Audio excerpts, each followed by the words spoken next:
Another set that boldly asks, hey, do you like Magic the Gathering? Would you like more? Party rockin', as some would say. I made a horrible nightmare. But a fascinating question nonetheless. You guys want to watch Limitless sometime? You guys want to do this? I have an answer, and it's so good and dumb. Time to get math blasted. Zoom is not a gentle lover, and you know that. I also was trying to think of a boat horn joke. What if Zoom just wants to give you soft kisses? My note of Weezer song name puns. I'm good for this slop. I popped in. It's such a weird time. I feel like we've done that already. The time wasn't is, it was when. Let's do this. All right, here we go.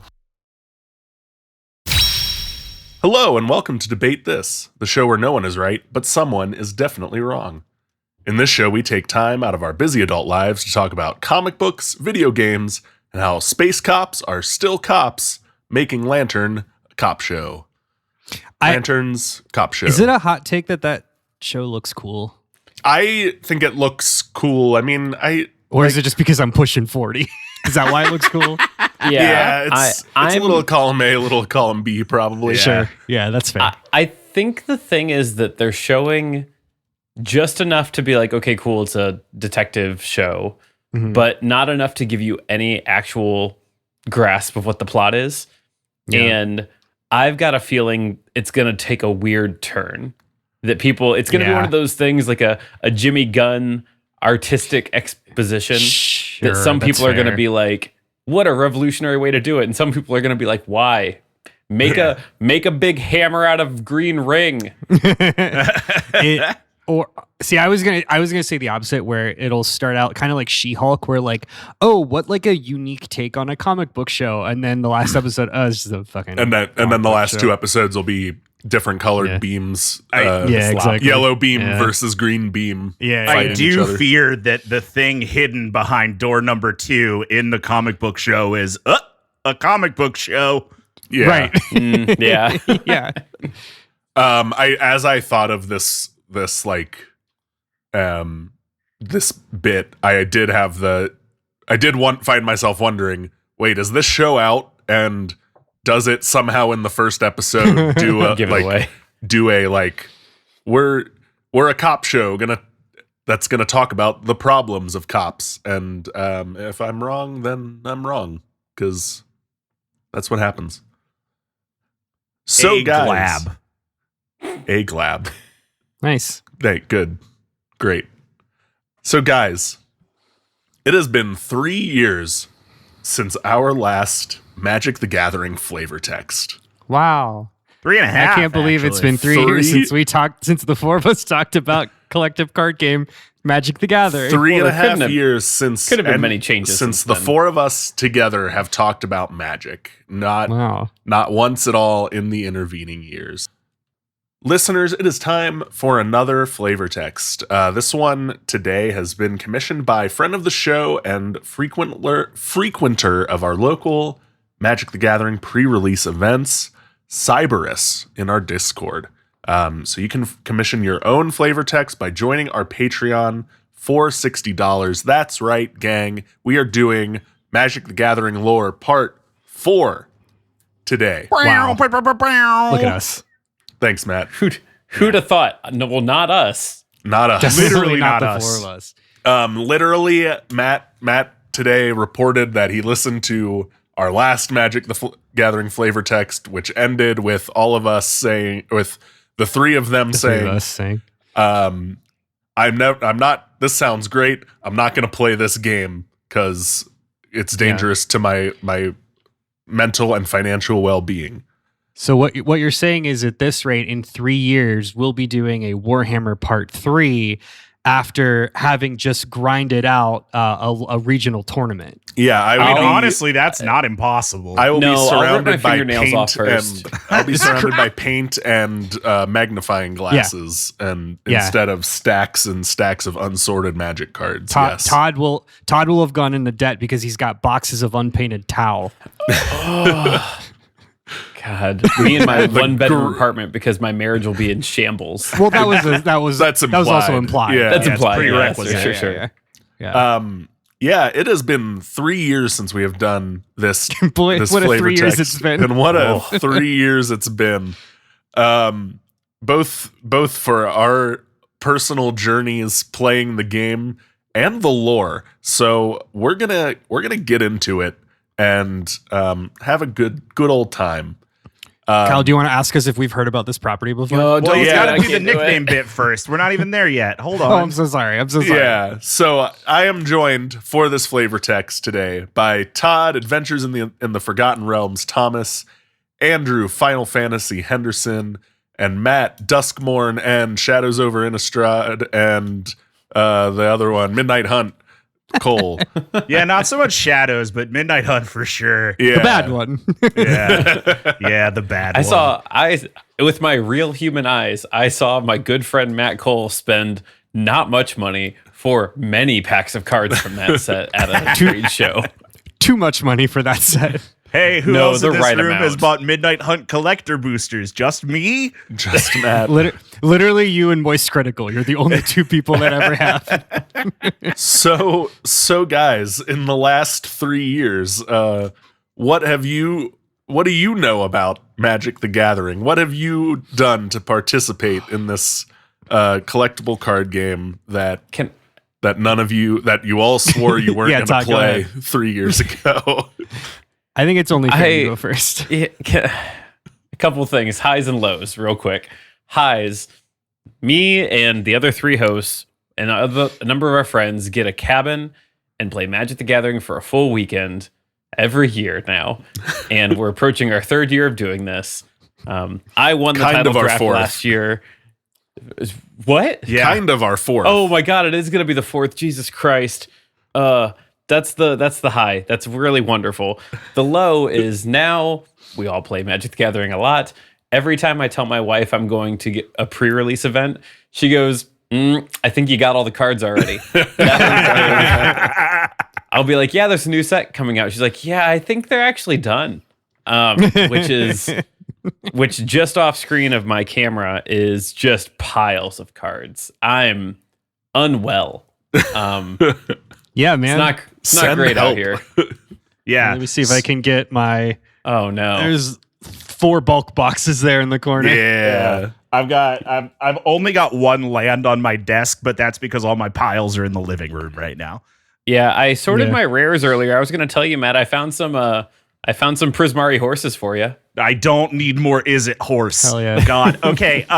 So kind of like Todd said, we are all in danger. I listened to the 3rd episode of the flavor text that we did, the 3rd Magic flavor text, and I feel like it's important to establish just how much has changed since the last part of this flavor text, because we ended part 3, all of us except Kyle, because Kyle already played, saying there's no way we're going to get into hit card game Magic the Gathering. Todd said specifically, I wish that this lore was available in a place like that I could get it as a 1-player experience because I love the art and I love the story, but I'm never going to play a card game. And I said,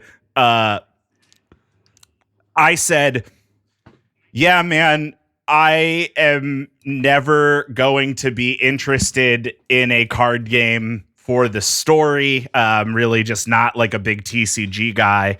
And Andrew said, I just recently downloaded Magic the Gathering Arena and I played it for like 2 weeks, but then I was just losing a bunch and I stopped.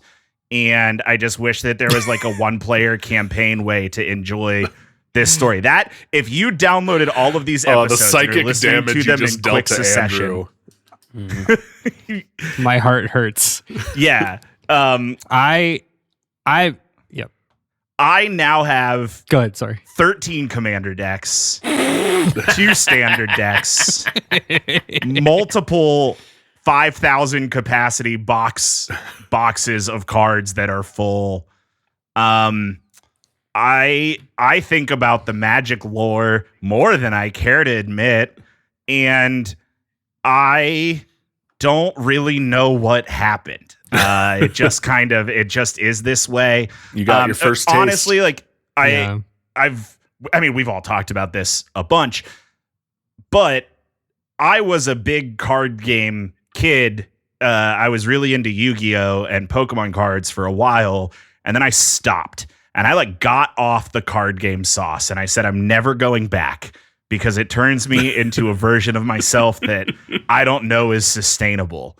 And I said I'm never going back. And then at Kyle's bachelor party, we did one draft, and that draft invited me, a recovering card game alcoholic, to a party with an open bar and tiki drinks. And Matt put his keys in the bowl, and it's Jover, dude. It's Jover Biden.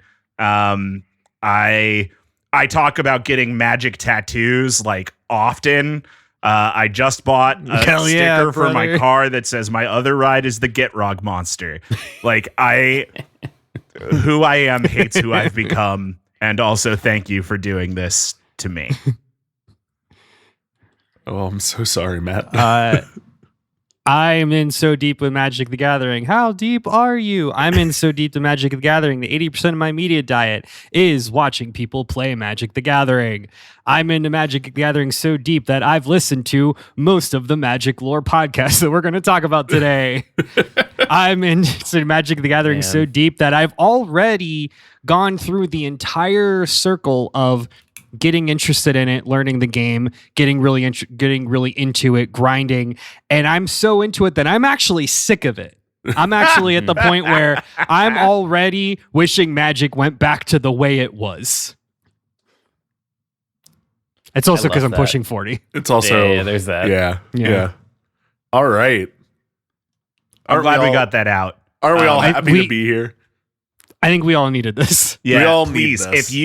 If you downloaded all 4 episodes of these and listened to them in quick succession, just these. please email me. Email the debatethiscast@gmail.com and tell us what this whiplash is like. Because we'll never know. It's gonna be nuts. It's tough. I know this one's gonna be more in depth now because these names mean things to you people and is not just noun soup for 2 hours. So sorry, or you're welcome, depending on what side of the coin you land on here. Andrew, as I go through this, since you're going through the lore podcast, let me know what I miss. Let me know if there are beats that are important to the story or fun that I left out. You got it. Listeners, our agenda today, I'm going to kind of go through some characters that are important to the story beats we're going to talk about. Just as some of them I have talked about, some of them I haven't, some of them I've talked about, and I'm not sure what I've said about them in past episodes. So I want to you can't be responsible for what you said in parts 1, 2, and 3. So I want to make sure I say things that are important to the story today so that you have that. Then we'll do a quick last time on Dragon Ball Z to bring us up to where I left off at the end of the last flavor text. We'll take a break and I'll come in and we'll go set by set through the lore. Sound good? Good. Love it. Great. Yeah. Get your drinks, get your prescription pillows to sit on. If you've got a deck, start sleeving it. Start sleeving. Start sleeving, baby. All right. So we're going to kick off with important characters. These are not necessarily in order of importance or how much I will talk about them. They are in the order that I added them to the list as I typed the story out. Perfect. So these are kind of in chronological. Loosely in order of appearance. Loosely in order of appearance. Thank you, Matt. So we are going to start with Ren, the Dryad Planeswalker. There will be an Imgur link made available after this. I'm also dropping these into our show notes if you are a subscriber at a level that gets the show notes. Is that the art from Ren and 6? That's Ren and Worldbreaker, right? Worldbreaker, I believe. Ren and Realmbreaker. So the last time we recorded this podcast, we were still asking questions like, okay, so is that a planeswalker? What's a planeswalker again? Can you remind me what that is? Yeah, all right. Go ahead. I didn't say anything because that same realization hit me. Yeah. That you said that, and is that Ren and 6? Well, that's not Ren and 6. That's Ren and something else. God, this is Todd, so bad. Wild. Well, there's Todd also is- Ren and 7. So Yeah. Todd's seeing the last 3 years of his life like flash in front of his eyes. So He's I talked haunted to by it. I saw my good friend Matt Cole in person not long ago, and I Play a listened card to game, the Magic first the Gathering. playing Magic the fucking Gathering, and I had listened to the first 2 flavor texts prior to that, and if I listen to old flavor texts, I play them at like 1.5 speed, but even at a faster clip, we are so bright-eyed and bushy-tailed of this thing that we know so little about. And what Andrew said hits so true of like, we're all kind of a little on the exhausted side, not of like the game or things like that, but like the Hasbro of it all. Yeah. And so it's just really funny to be on the other side of this now. And be like, no, that is Ren. That's a dryad. Now you know, now you know where I was when recording those things. Yeah, man. So yeah, this is Ren. Ren is a dryad planeswalker who needs to symbiotically bind with a tree folk host to stay alive and to planeswalk. They can exist temporarily unbound to a tree folk, but not for long, and they can't planeswalk without being bound to a tree folk. The wiki made very clear that they can bring that tree folk with them when they planeswalk, which is not something you're not normally able to bring another like entity, another being with you when you planeswalk. It's just you and your magic, but since they need the tree to do that, the tree comes with. Ren's spark ignited when she contained a forest fire that was burning down her home forest. She like drew the fire within herself to like draw it out of the forest, and it's now a part of her, and that gives her access to pyromancy. So she does tree things and fire things. And That's cool. Neat. And where the two meet. Do you know where she's from? I want to say I did, and let me pull that up because I think it's a known place. Ren, Magic the Gathering wiki. Here we go. Home place is currently unknown. So actually I lied. Yeah. Interesting. Yeah.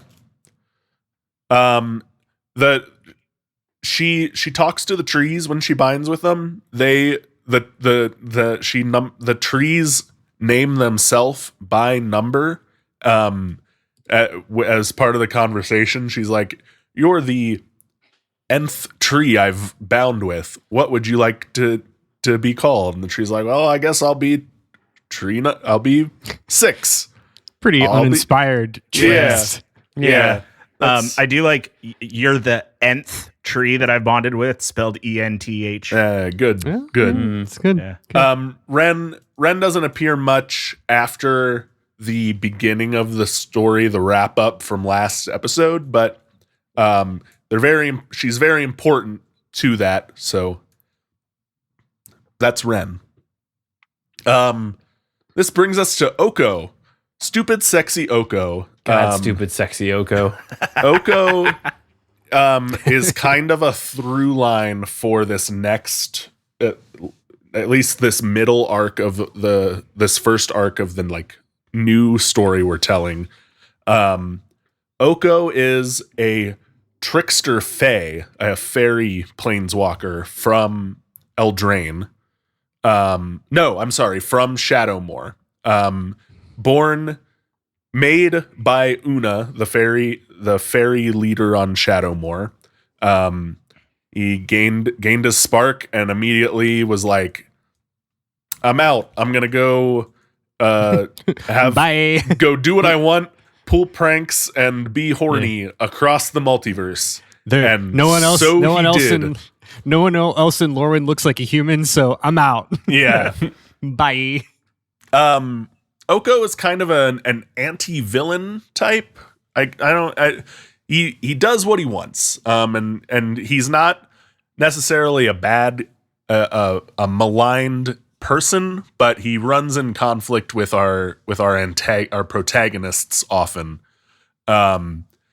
He does tend to like enact his own kind of justice on people who he feels are doing wrong to others or have wronged him, and that is usually through these pranks and using illusions and trickster magic, illusions and enchanting and he's like kind of like a Loki era circa Thor Ragnarok, maybe super Loki coded character. Very much so. Yeah. Oko will appear a few times through our story. Next we have Kellen, our first non-planeswalker character of this introduction. I have him labeled as our golden boy adventurer of the Omen Paths, almost literally, because he's from Eldraine. He is half Fae, and he wields dual basket hilt swords, which are like fencing swords, but stockier. That he makes via his magic, and his magic appears as like golden vines, and he can use that to make different weapons and different shapes, but he most often makes these basket hilt swords. He also can fly, leaving a trail of golden like fairy dust behind him as he does. So like quite literally our golden boy. He's also Kyle, 16 when he enters our story. Kyle, you said a buzzword, and that buzzword was Omen Paths, and that leads me to the question that I wouldn't have even known how to ask in a different universe where I didn't get into hit card game Magic the Gathering. Are we going to talk about Through the Omen Paths today? Yeah, we sure. I mean, not specifically that card, but we're going to talk about why it's called that. Omen Paths are a big plot device for this. But like, are we going to hear things about the not Spider-Man set? No, we're not going to talk about the not Spider-Man. Those set. You mean legally distinct superior Spider-Man? Well, because that's what the Through the Omen Paths is what that alchemy set is called, right? Talk about Philippe. Matt, ask that question again after I introduce Omen Paths, and I can briefly touch on why that set is called that. But cool. I'm not talking about that set today because it isn't actually part of the story. Got it. My real nickname should have been Cavaro Twice Bitten. Also, is that Morbius? As Superior Spider-Man. It's okay. I was hoping it was Morbius. It's not Morbius. Next, we have Will and Rowan, who I know I did talk about, but they are important to one chapter of our story today. They are twin planeswalkers that I think share a spark. They have to planeswalk together or not at all. Rowan is the sister, and she has she specializes in like fire and chaos magic. Will is the brother, and he specializes in ice and order magic. They are son and daughter of the king of Eldraine, the former king of Eldraine, and an unknown witch. We do not learn the identity of the witch today, but she is that character is sibling to 3 characters we will learn about today, but is not part of our story. They are also notable. They lost their spark in the Great Desparkening, which we will touch on after the break. Cool. We have Ashiok. Ashiok is a nightmare mage, a nightmare magic. Ashiok is so fucking rad. Ashiok is a personal favorite of mine. Ashiok was the first non-binary character introduced to magic way back in Theros, the first Theros set, way back in like 2012, 2013. Ashiok shows up prior to the story today, most often as a like non-villainous antagonist. They're not often not part of the main like story arc, but like a mini side boss often, because they're there doing nightmare things, which is often bad for people and needs to be stopped, but isn't like tied to the greater story that's happening. They're not trying to take over the world. They're just, the nature of their work is unfavorable. Exactly. That brings us to Huatli, a favorite of Matt, I know. Another personal favorite. Huatli is a warrior poet from Ixalan, who sings songs and tells stories to inspire and bolster her allies. She can also communicate with dinosaurs. Kind of related. Awesome. One is related to the other, but also not. Yeah. That's dinosaur. She's even got Zakama in the background. Yeah, dinosaurs are native to the Ixalan plain. So she has a bond with dinosaurs because of that. Huatli.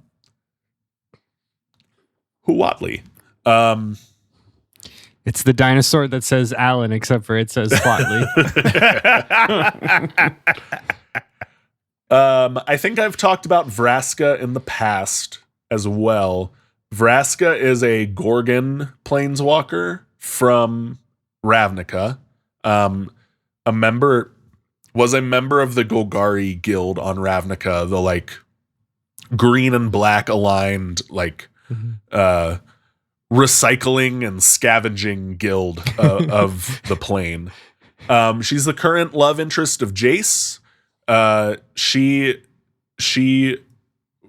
was completed or Phyrexianized with Jace at the end of our story last time, I believe, and used that connection to also bring Jace into the Phyrexian fold as that story reached its climax. So Jace is also important to these stories, but I feel like we've talked about him enough in the past episodes. He's kind of a face of magic.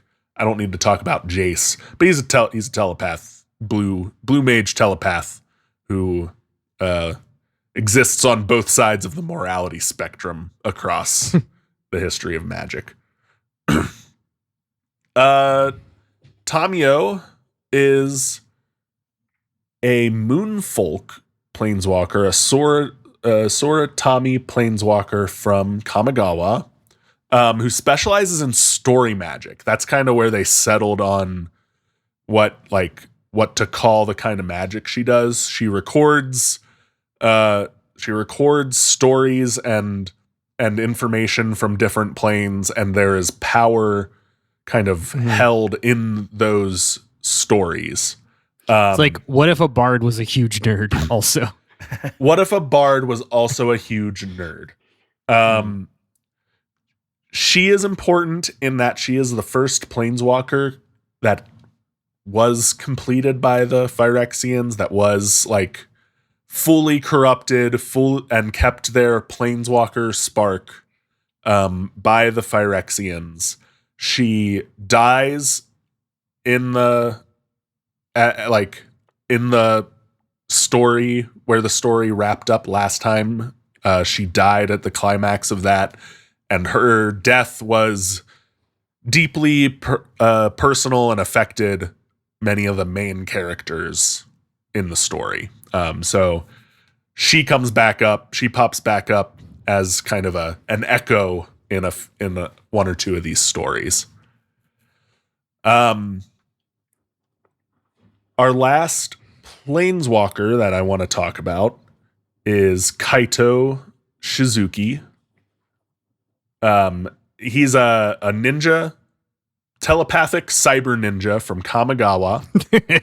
What an awesome combination of adjectives. Yeah, he's a Metal Gear boss. He's a Metal Gear boss. He can telepathically interact with metal and uses a transforming sword and shuriken to do things, and he's generally good at sneaking around and stealing and stabbing.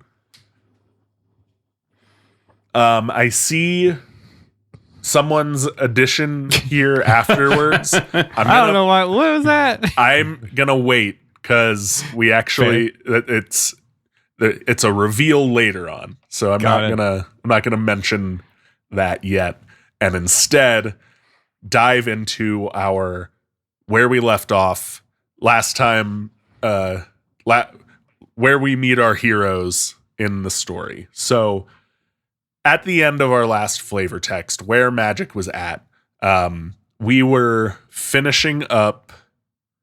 Oh, what was that? It was Dominaria United. I think we hit Phyrexia. We were right?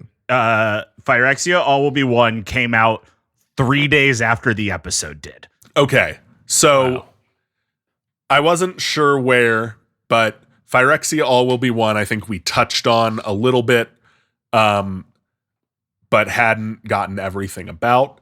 So Elish Norn was a one of the 5 praetors of New Phyrexia, one of the 5 like color aligned leaders of New Phyrexia, had successfully completed Tamio, giving the Phyrexians access to traverse the planes. They had figured out a way to do that prior to that completion, but it burned away all of their flesh and blood, only letting like the metallic parts of them survive the process, and they had to like slowly rebuild after that.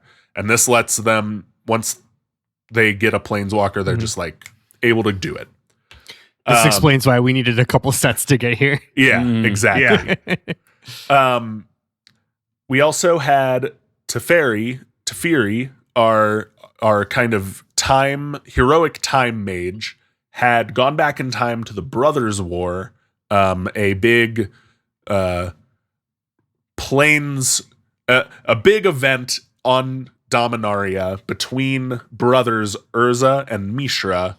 That was kind of the war was the inciting incident that brought the Phyrexians out of their home plane of Wrath, and Teferi returned there to look for a way to stop the Phyrexians, like in the past, before they could become a problem for the multiverse, or like look for a clue to bring back with him. His story at that point ended with him on Zolfir, the continent on Dominaria that he's from, and that he kind of phased out of existence into its own pocket dimension to protect it from the Phyrexian invasion.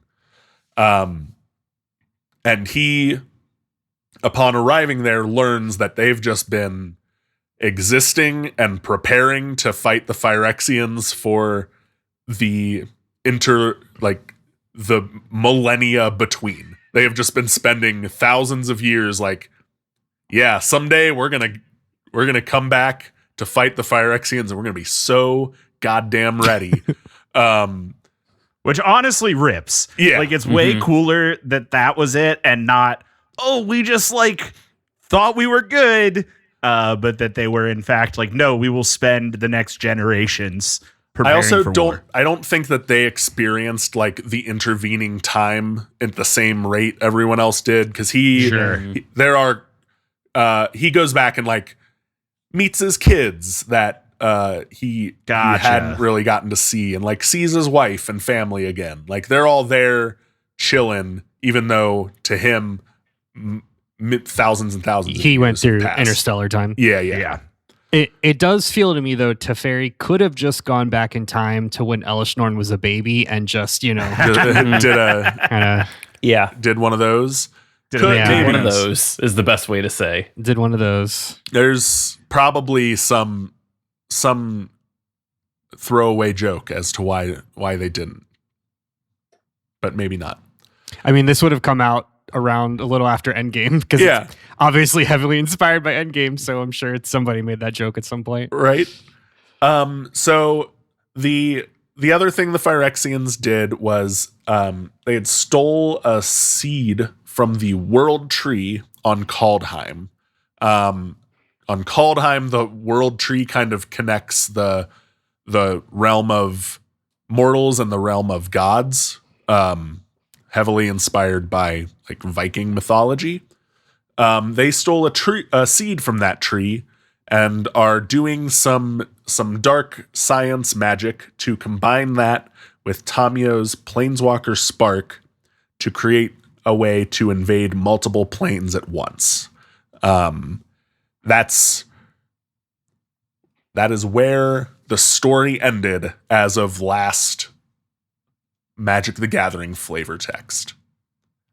And with that, we're going to take a quick break and come back to tell you what's happened since. All right, we are back. I just got done recapping where we left off in our story from last time, kind of running through some characters that may be notable or important to have some information about before we dive into the story since. So now, the story since. So this is going to wrap up the new Phyrexia arc here. We're going to go into March of the Machines and March of the Machines Aftermath, the poorly selling mini set that bookended this arc. March of the Machines begins with Elish Norn having successfully created Realm Breaker, a corruption of that World Tree seed by Jin Gitaxias, the blue-aligned Praetor, growing throughout the multiverse. They made this multiversal tree that spreads through the blind eternities, the like space in between planes, to connect all the planes together and allow people to travel through the planes without a spark. They did it. Their grand goal of getting Phyrexians to planeswalk has happened. So they do that. The Phyrexians have a big, massive multi-planar invasion. They attack multiple planes at once with huge Phyrexian armies, taking down unsuspecting planes and trying to corrupt the big characters and planes. Yeah, thank you for dropping in a picture of cool. Realm Breaker, this big Phyrexian tree. It's great. Yeah, you got it's like a big. So like it's like Yggdrasil, but all metallic, all metallic and bad, evil looking. Yeah, pretty sick. Surprisingly, this invasion doesn't go super well for the Phyrexians. While they score some early victories, and are able to and complete some popular characters from Magic the Gathering history, the various planes do in fact resist and fight back and don't go down as easily from this surprise ambush as Elish Norn would have hoped. Well, this is the good guys win? How did the good guys? The third time that the good guys' planes have been invaded. Like at this point, we've been doing this a couple of times, and I feel like you're not gonna have the element of surprise on people who were like just invaded by Phyrexians a couple of plot sets ago. So only Dominaria and Mirrodin are like implied to have encountered Phyrexians before. This is new for a lot of the other planes. Sure. But still, that means it's new for the Phyrexians as well, and they encounter some magic that they just like, oh, you can do that? We weren't prepared for that. The city of New York was familiar with the Chitauri invasion, but that was only one day. That was just one day. The entire world had to deal with the implications of losing 50% of the world's population. Exactly. Yeah. So while these other planes are fighting back, Teferi phases Zalfir back into existence.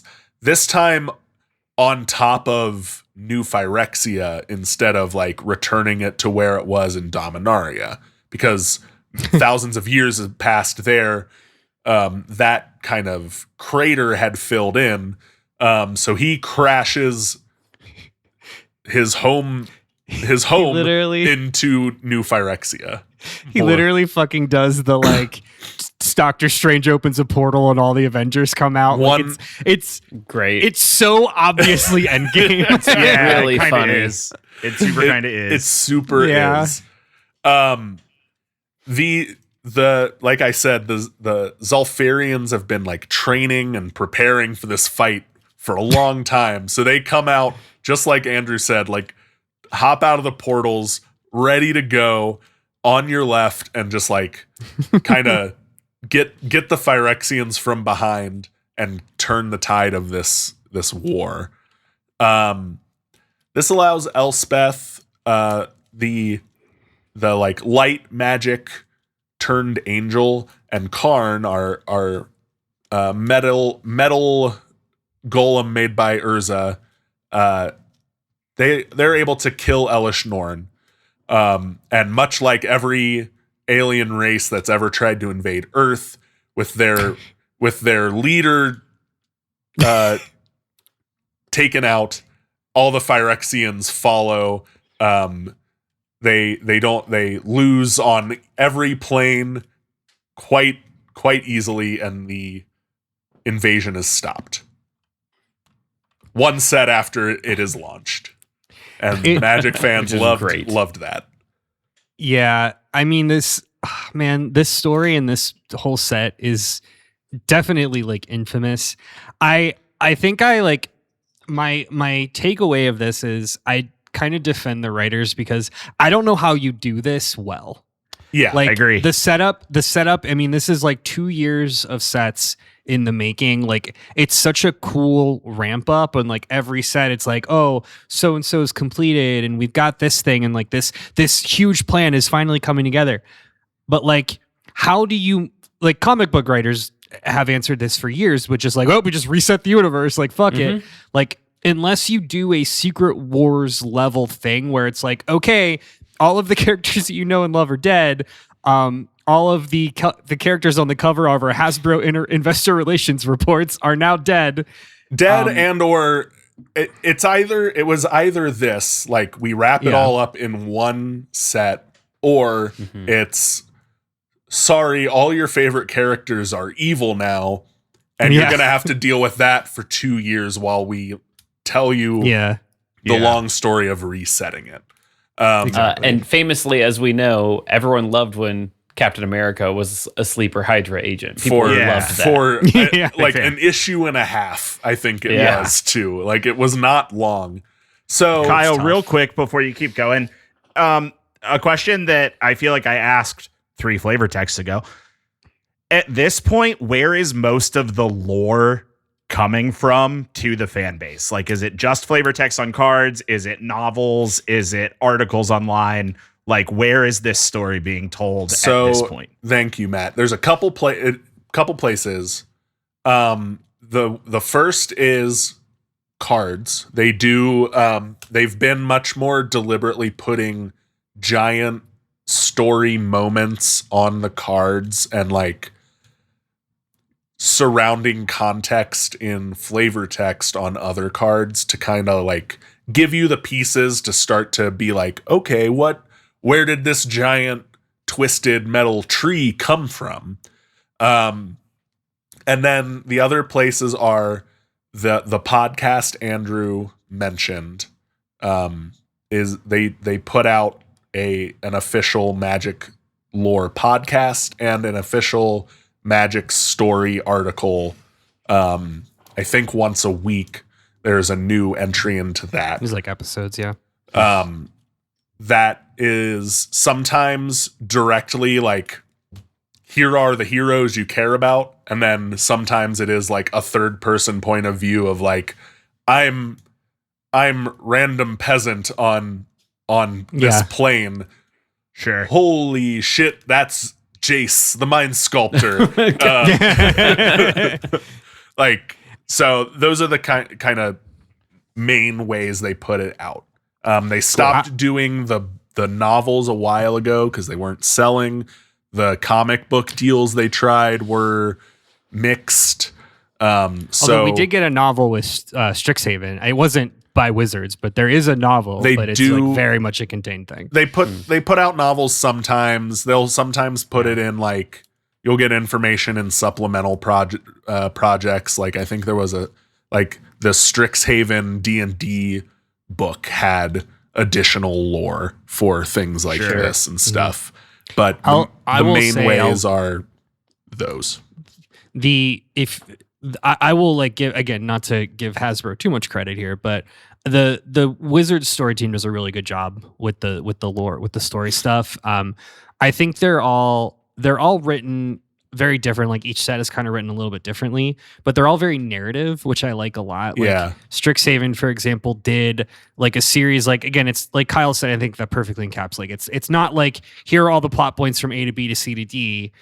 There are plenty of YouTube videos for that. Yeah. But rather what you're going to get is like a day in the life of this Prismari person who like walks out of their dorm and sees a giant whale, like a whale in the sky.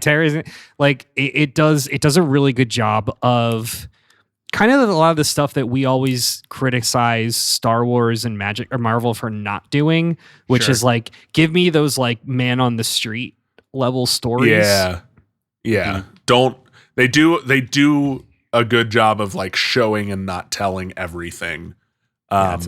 And then they will do the occasional like, okay, something big, like in the in the build up to the March of the Machines, they did kind of a like, here's a big like bullet by bullet point you need to know for this set coming out so that you understand what's happening.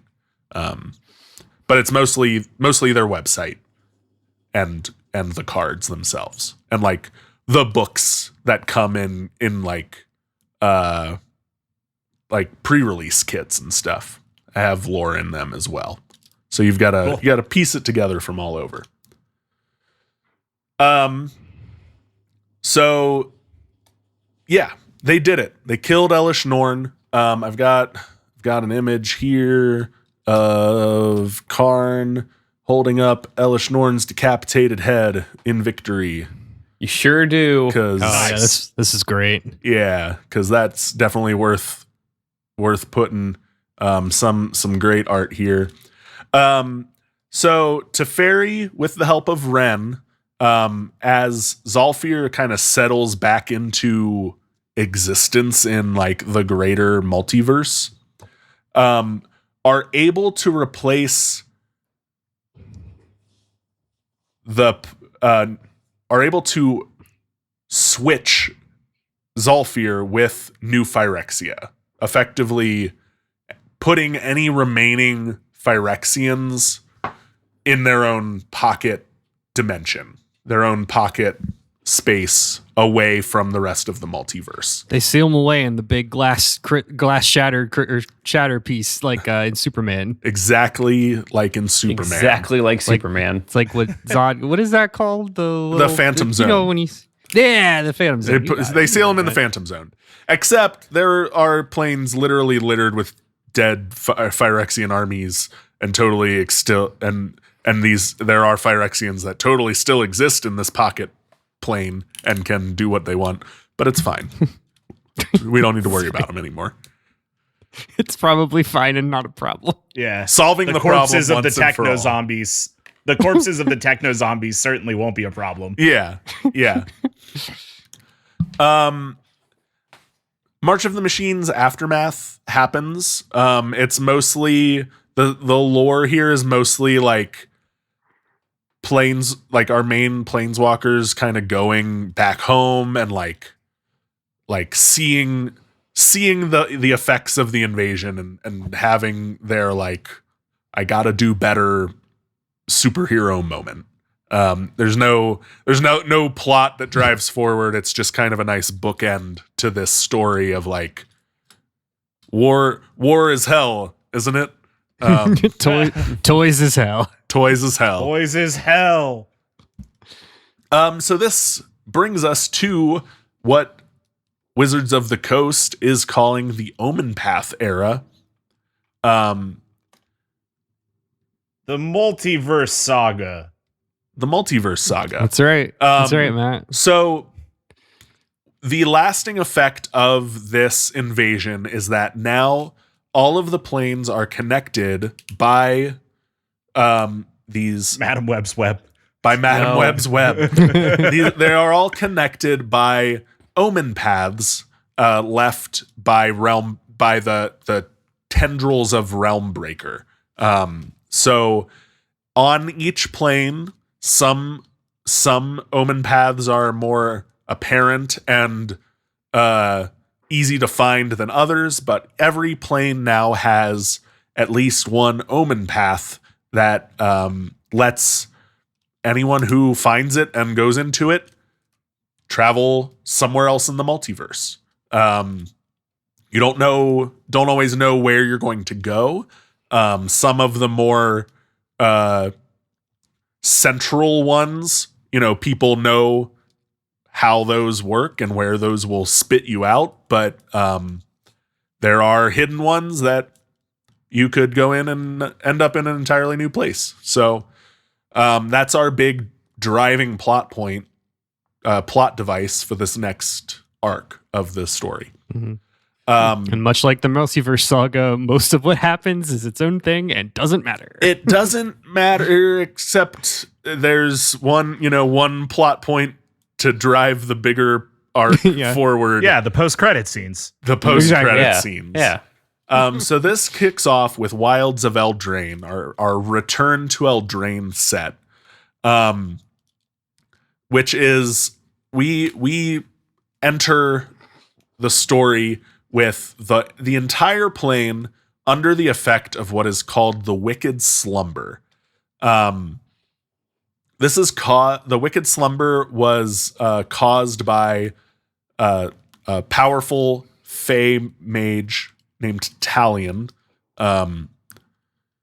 who created this with three witch sisters, Agatha, Ariette, and Hilda, as a defense against the Phyrexian invasion. This was their way of fighting back against the Phyrexians. I'm going to drop a picture of Ariette into the notes. She's going to be kind of our main antagonist for this chapter of the story. The Great Slumber, kind of self-explanatory. Everything is a little sleepy and dark. They describe it as like even the trees are like drooped a little bit because everything's just a little sleepy and dark. Literally, like there are people literally like kind of trapped in a magical sleep. Not everyone on the plane, but it is affecting everyone in some way.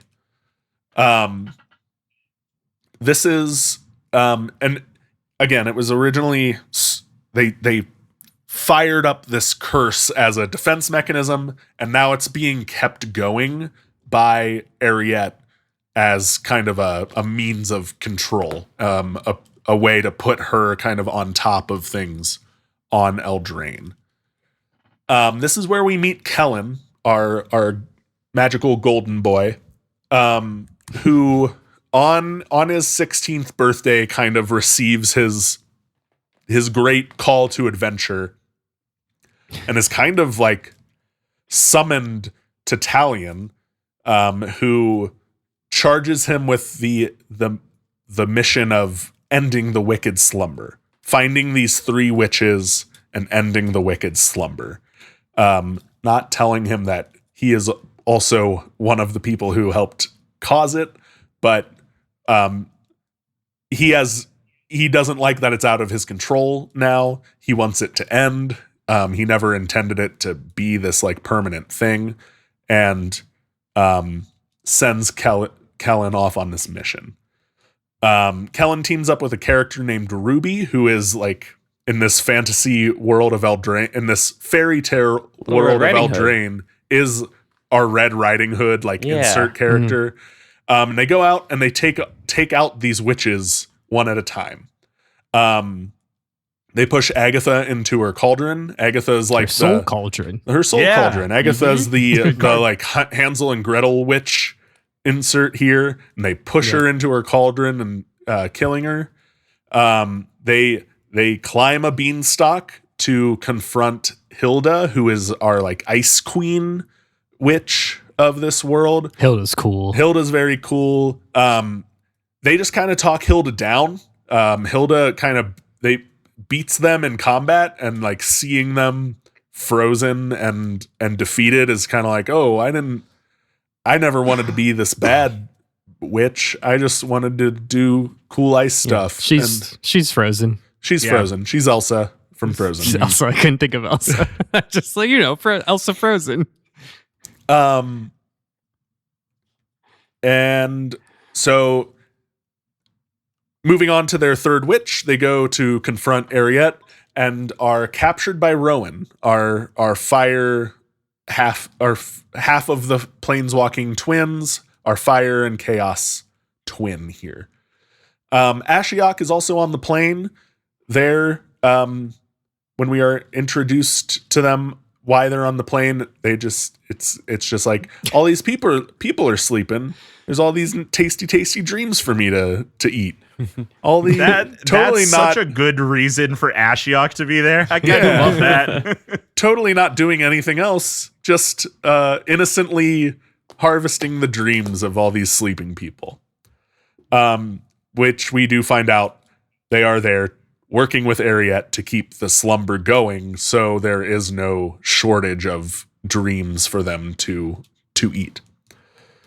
This is me realizing in real time that Kellen is Sora from Kingdom Hearts. Kellen is Sora from Kingdom Hearts. That sounds right. Yeah.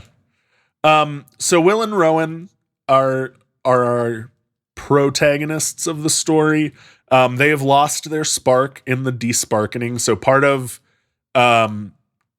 the whole realm tree turned, or realm breaker turned omen paths thing, is that a lot of planeswalkers just lost their spark as realm breaker withdrew and the omen paths were left. There's not a real explanation for why, but has something to do with like the blind eternities healing itself, having a just kind of a like rebalancing moment after this great thing happened to the fabric of reality between the planes. Coincidentally, Wizards needed a reason to have more legendary cards because Commander is getting popular. Commander was getting popular, and they realized that if they kept that the power creep was going to be too much if they kept printing planeswalkers in every set, and they needed a reason to dial back how many planeswalkers they were doing while keeping everyone's favorite characters in the story. Sure. Fine. It's fine. Fine. So Will and Rowan react to losing their spark differently. Will kind of seals himself up in a castle and trains his ice magic and his combat, and claims himself king after his dad died in the invasion, without undergoing the like quote unquote proper trials that are required of the king on Eldraine because of their customs and laws. So there's like some resentment from his subjects to him like claiming this title as king, even though he is the king's son. Meanwhile, Rowan goes into the wilds, these untamed woods, looking for a way to restore her power, restore or her spark or just something, and is tricked by Ariette, her aunt, who tells her like, I can help you find, like, reclaim your power or find a new power, and uses their relation to trick her into doing her bidding. So Will and Kellen team up. They meet up. They team up. They confront Ariette, Ashiok, and Rowan in this kind of final showdown in a castle that was destroyed in the invasion. And they are able. Will and Kellen defeat Ariette.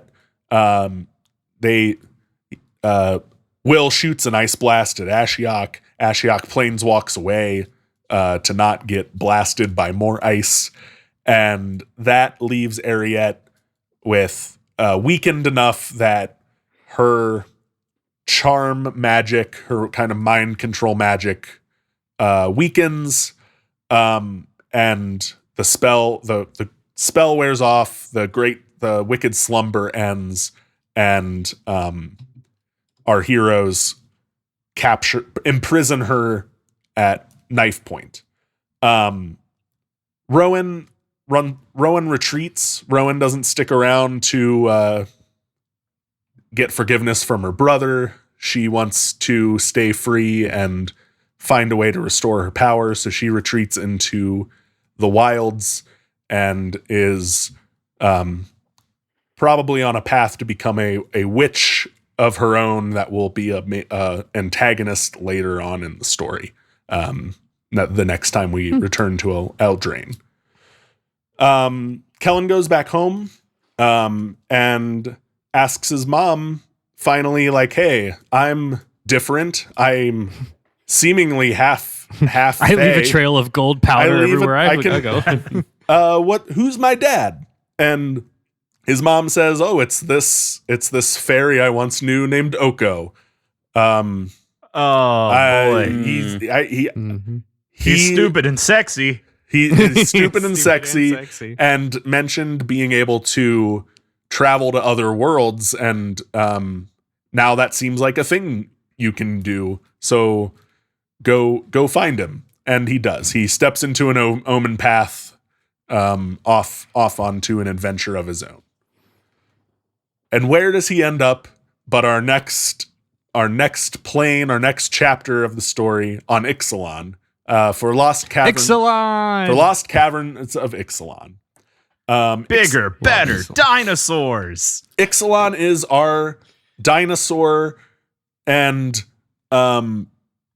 ancient Mesoamerican plane. We've got we've got dinosaurs, we've got vampire conquistadors, and totally this club has everything. And totally not Incans, but also kind of Incans. And pirates. Lots of pirates. Yeah, a lot And of pirates. Mm-hmm. Simic aspected merfolk. Yep. I think Ixalan is one of their more inspired planes. Ixalan's honestly. very cool. Ixalan bangs. Ixalan's a very really cool good plane. So a big plot point from the last time we were on Ixalan is that is important here is that the vampire conquistadors had an artifact called the Immortal Sun. They were using it to kind of power their conquest, but it shut down planeswalking. The first time we went to Ixalan was like Jace had accidentally planeswalked there, and the Immortal Sun, he planeswalked too close to the Immortal Sun, lost his memory and couldn't planeswalk away. Isn't that how he meets Vraska the first time? Or I guess no, that's how they originally it's not how they meet, but that's like they end up there like together. Yeah, they're right. Okay, yeah. Because they're on a fun swashbuckling amnesia journey. Yeah, they're on the same amnesia pirate adventure together. Yeah. The Immortal Sun was stolen by Nicol Bolas as part of his War of the Spark plot to trap planeswalkers on Ravnica and steal their sparks from them for himself. So the vampire conquistadors don't have their big powerful artifact anymore, and they want a new one. This conquest for a new power source is led by Vito. He's kind of our main vampire villain of this story. Meanwhile, the coalition of the Sun Empire, which is like all the other factions on Ixalan, led by Huatli, are looking for a new powerful artifact to protect and unite the plane. Also, Kellen is there. Kellen really is Sora. No, I think you nailed it. Kellen is just here. Kellen shows up in the next few stories on the side of the good guys, helping out. I think they were trying to figure out a way to like introduce all these places with having like watching this through someone's eyes. Like, exactly. I'm guessing that was the intention. He's our like player insert character, and that's what he does. He shows up. He's like, "Whoa, what's going on here?" And is our people give him the exposition to dump some exposition to catch everybody up.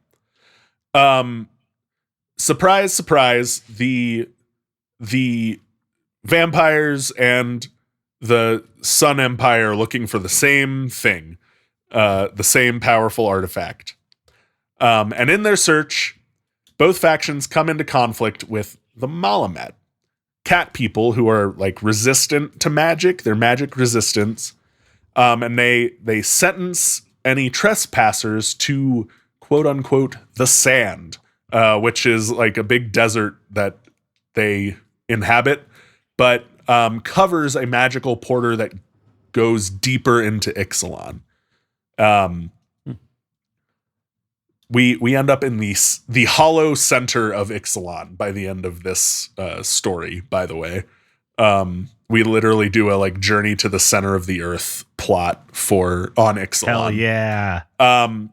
It is revealed that Vito is doing all of this to serve the bat god of Ixalan, Aklazats, a big bat demon god who I have a picture of here. There's a whole trio of vampires about them. Yeah. Mm-hmm. And he's falling deeper and deeper under this god's influence and starts sacrificing his crew to feed acolytes and continue deeper and deeper into Ixalan's center. I know Aklazats is supposed to be this like horrifying bat demon. He looks so silly and cute in this image. Fancy. Yeah. he's just kind of derpy in this one. I mean, I love him. I'll point out he is on top of like a pyramid. It just kind of looks like he's squatting on a banister. Yeah. So Vito and his crew and the Sun Empire yada yada their way into Ixalan's core, a realm at the center of the plane where an ancient civilization has hidden and protected a second sun, Chamil, and build these like mechanical golems and structures and architectures powered by Chamil, the inner sun, which I have dropped into our chat here. Acolytes fully takes over Vito and encases this sun, sealing its power away intended for himself to fuel his like takeover of the plane. Acolytes reveals his goal is like, I'm gonna rule in blood and death over Ixalan.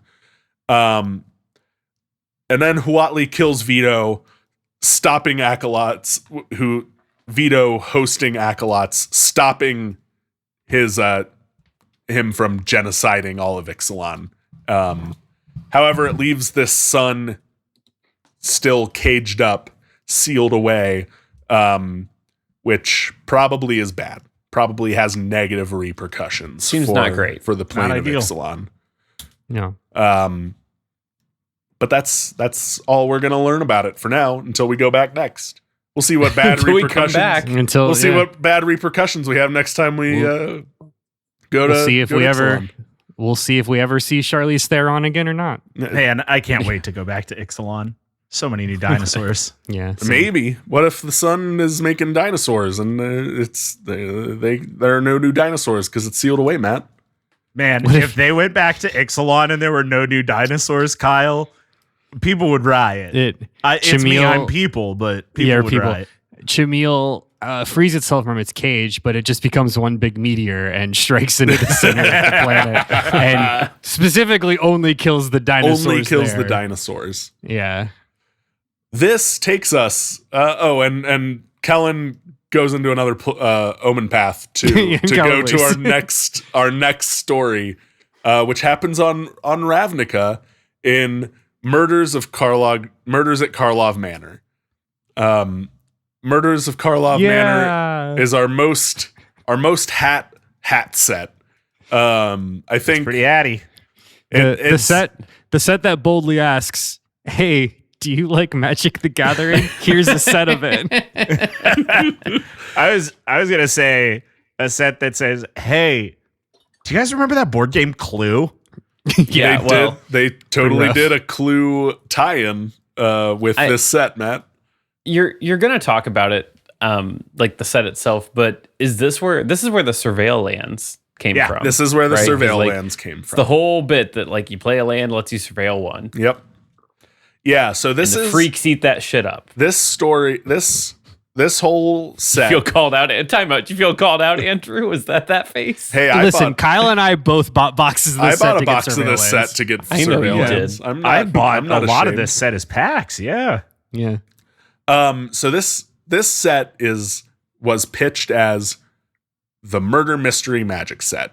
We're gonna Sure. set up a murder mystery for our players to solve if they want. You can play a murder mystery with magic I'm cards. gonna give you the answer immediately. But we're gonna give you the answer right away because that's what we're doing. Awesome. Because that's how sets work. So to bring us to speed, because Ravnica is one of our like main settings for Magic.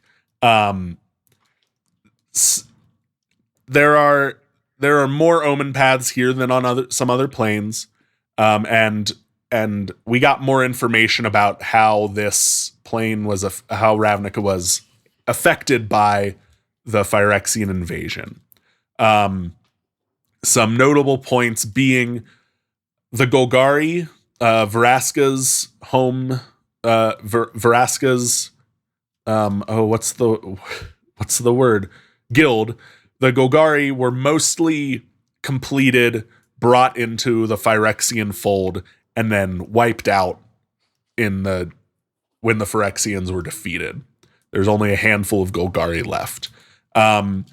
The Izzet and the Simic also more or less just fully joined the side of Phyrexia. They were like, yeah, we like what you're. This sounds good. The Izzet were like, yeah, we like cool machines and weird experiments with machines. We're in, and the Simic's whole thing is like pushing science to force the next stage of evolution. So they saw the Phyrexians and were like, yeah, that looks like it. We're so in. So those three guilds out of the 10 joined the Phyrexians. The rest more or less resisted them. The story opens at a party thrown by Andrew's wife, Tessa Karlov, Famously. newly appointed For just head. a hot second, I was like, Andrew? Who's Andrew? Oh, our friend Andrew. You Got it. famous Yeah. planeswalker Andrew? Yeah. Yeah. Well, no, my wife is. Yeah. Tessa Karlov. Tessa Karlov was newly appointed the head of Orzhov, the White-Black Guild, and is throwing this party as a like, hey, we did it, guys. We saved the plane from Phyrexia. Look how good and successful we're all doing in the aftermath that we can throw big opulent parties. At the party, Zagana, the head of the Simic Guild, is found dead and posed like a portrait. There's like a frame around her, and like she's posed in this thing. And the game is afoot. The mystery begins. Who killed Zagana at this party, and why? If you would have looked me in the square in the eyes, I would have said the game is afoot is absolutely a card from this set. It's not. It super isn't, but I would have feels like a missed gun to my head opportunity said it was on their part. That I don't know who owns the Sherlock IP, but the game is afoot might be. Nobody does. That's Sherlock Holmes is famously in the public domain. Sherlock Holmes is, but like the Sherlock IP that they're cranking out Millie Bobby Brown things on Netflix. They might own the game as okay. Which sucks and is bad. Yeah. It's bad. Anyway, we are introduced to Detective Alquist Proft and his Ravnican Agency of Magicological Investigations. A character and agency made up entirely to be like, look, we have a Sherlock Holmes and magic in our magic set now. You know how we built this city with 10 guilds and they're perfect and they're all aligned to the different color pairs? What if we told you there was a secret 11th guild that was exclusively about solving murders, and they're all detectives? It's great. The lore is that it was made. It is new. It is made in the like collapse of this guild system following the invasion. Yada yada. Here's Alquist. He's sexy Sherlock Holmes. He's Sherlock Holmes but hot. Also, Kellen is here, and he is a member of. He is on this team. He is in this. He is part of this agency because we needed him there. Super not beating the Sora from Kingdom Hearts allegations. Super not beating the allegations. Suspects are interviewed. More murders are attempted and accomplished as the investigation makes little headway. Yada yada. The killer is revealed to be Oba, 1/3 of Trostani, the Dryad hive mind leader of Selesnya. So to say that backwards, those are words. Yeah. The Selesnya Guild, the Green-White Guild, is all about like many are one. Everything is connected by nature, and their duty is to like curate that nature, care for everyone on Ravnica who seeks help. And the upper echelons of their guild fully embody this by being a hive mind that are like 3 entities forming one entity. One such member of that hive mind is our killer,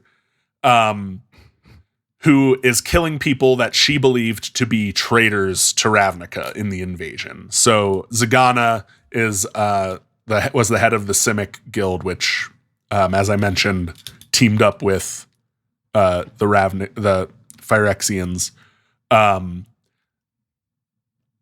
Tessa is also killed through the events of this, I think, and comes back as a ghost because that's Orzhov's whole thing.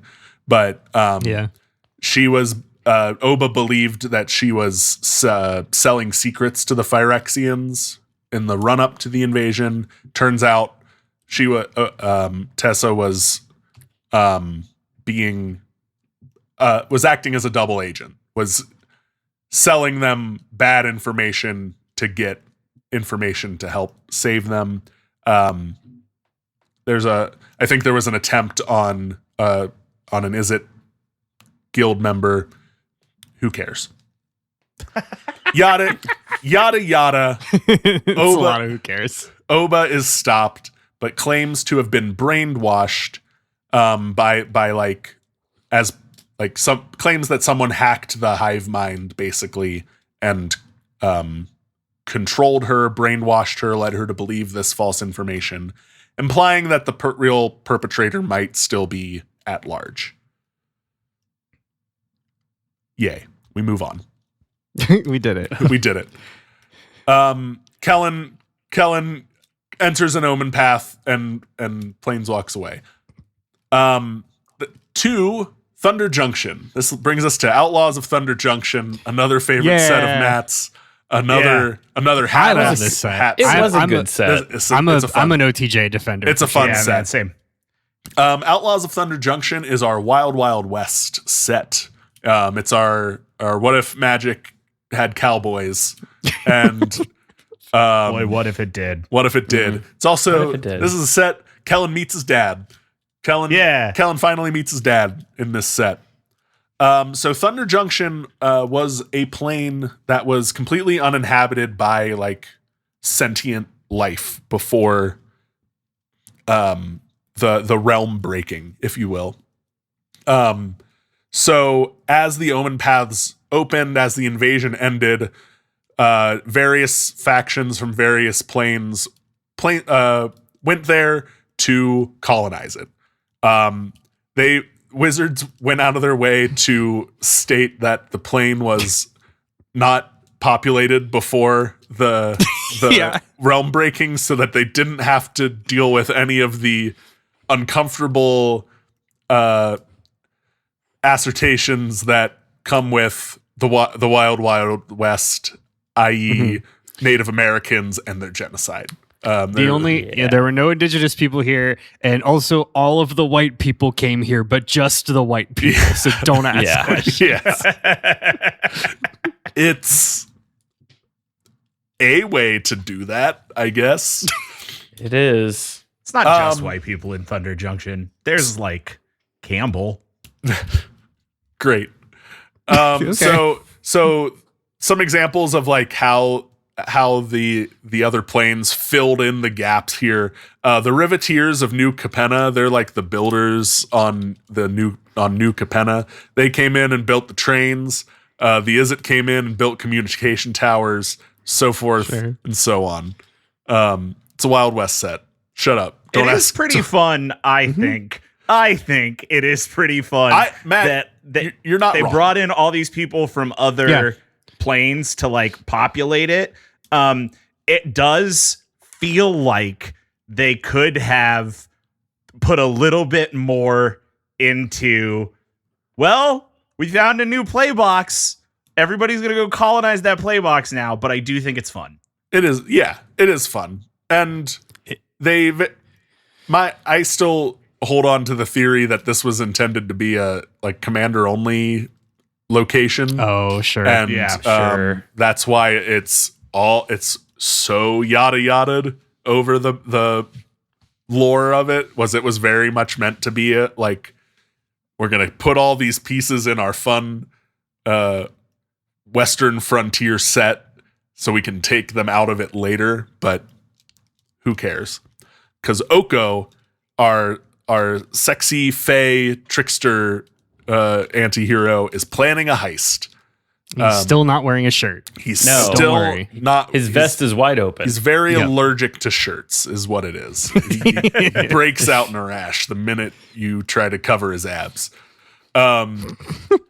He wants to. He's also way greasier in the set, if I recall. Yeah. They definitely greased him up. Yeah. Yeah. Really oiled him up. Sorry, go ahead. They didn't have to. So those abs did. showed. He wants to break into a magical vault called Mag Terranu, which is rumored to be filled with treasure. Sure. Yeah, it's our plot device here.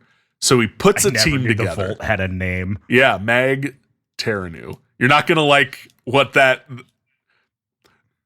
You're not gonna like that in a little bit because they do something. They do something dumb that I didn't put together until I saw it was doing this. So what do you do when you're planning a heist? That's right. You put a team together, which is exactly what Oko does. He Ocean's 11's a team together of Vraska, Rakdos, Tiny Bones, Ariette, Giza and Giralf, and Annie Flash, a new character. God, what an island of the misfit toys. It is 6 perverts and a hero. It really is. 5.5. Vraska gets a pass. She's cool. Vraska gets a pass. Which Rakdos, which one's the hero out of this, Andrew? Annie Flash. Yeah. Annie Flash is the OC. Yeah. The original character. Yeah. But you've got Rakdos, who is, the 7-foot imposing demon who leads the Pain Guild in Ravnica. You've got Tiny Bones, the little skeleton that just steals shit. You've got Ariat, who we obviously talked about. Giza and Geralf, who are just two. They love dead bodies. Yeah, they're necromancer rough. Siblings. Yeah, and Annie Flash are what if magic was gun character. Yeah. Well, it's legally distinct. Her spark is a gun. Annie Oakley. Exactly.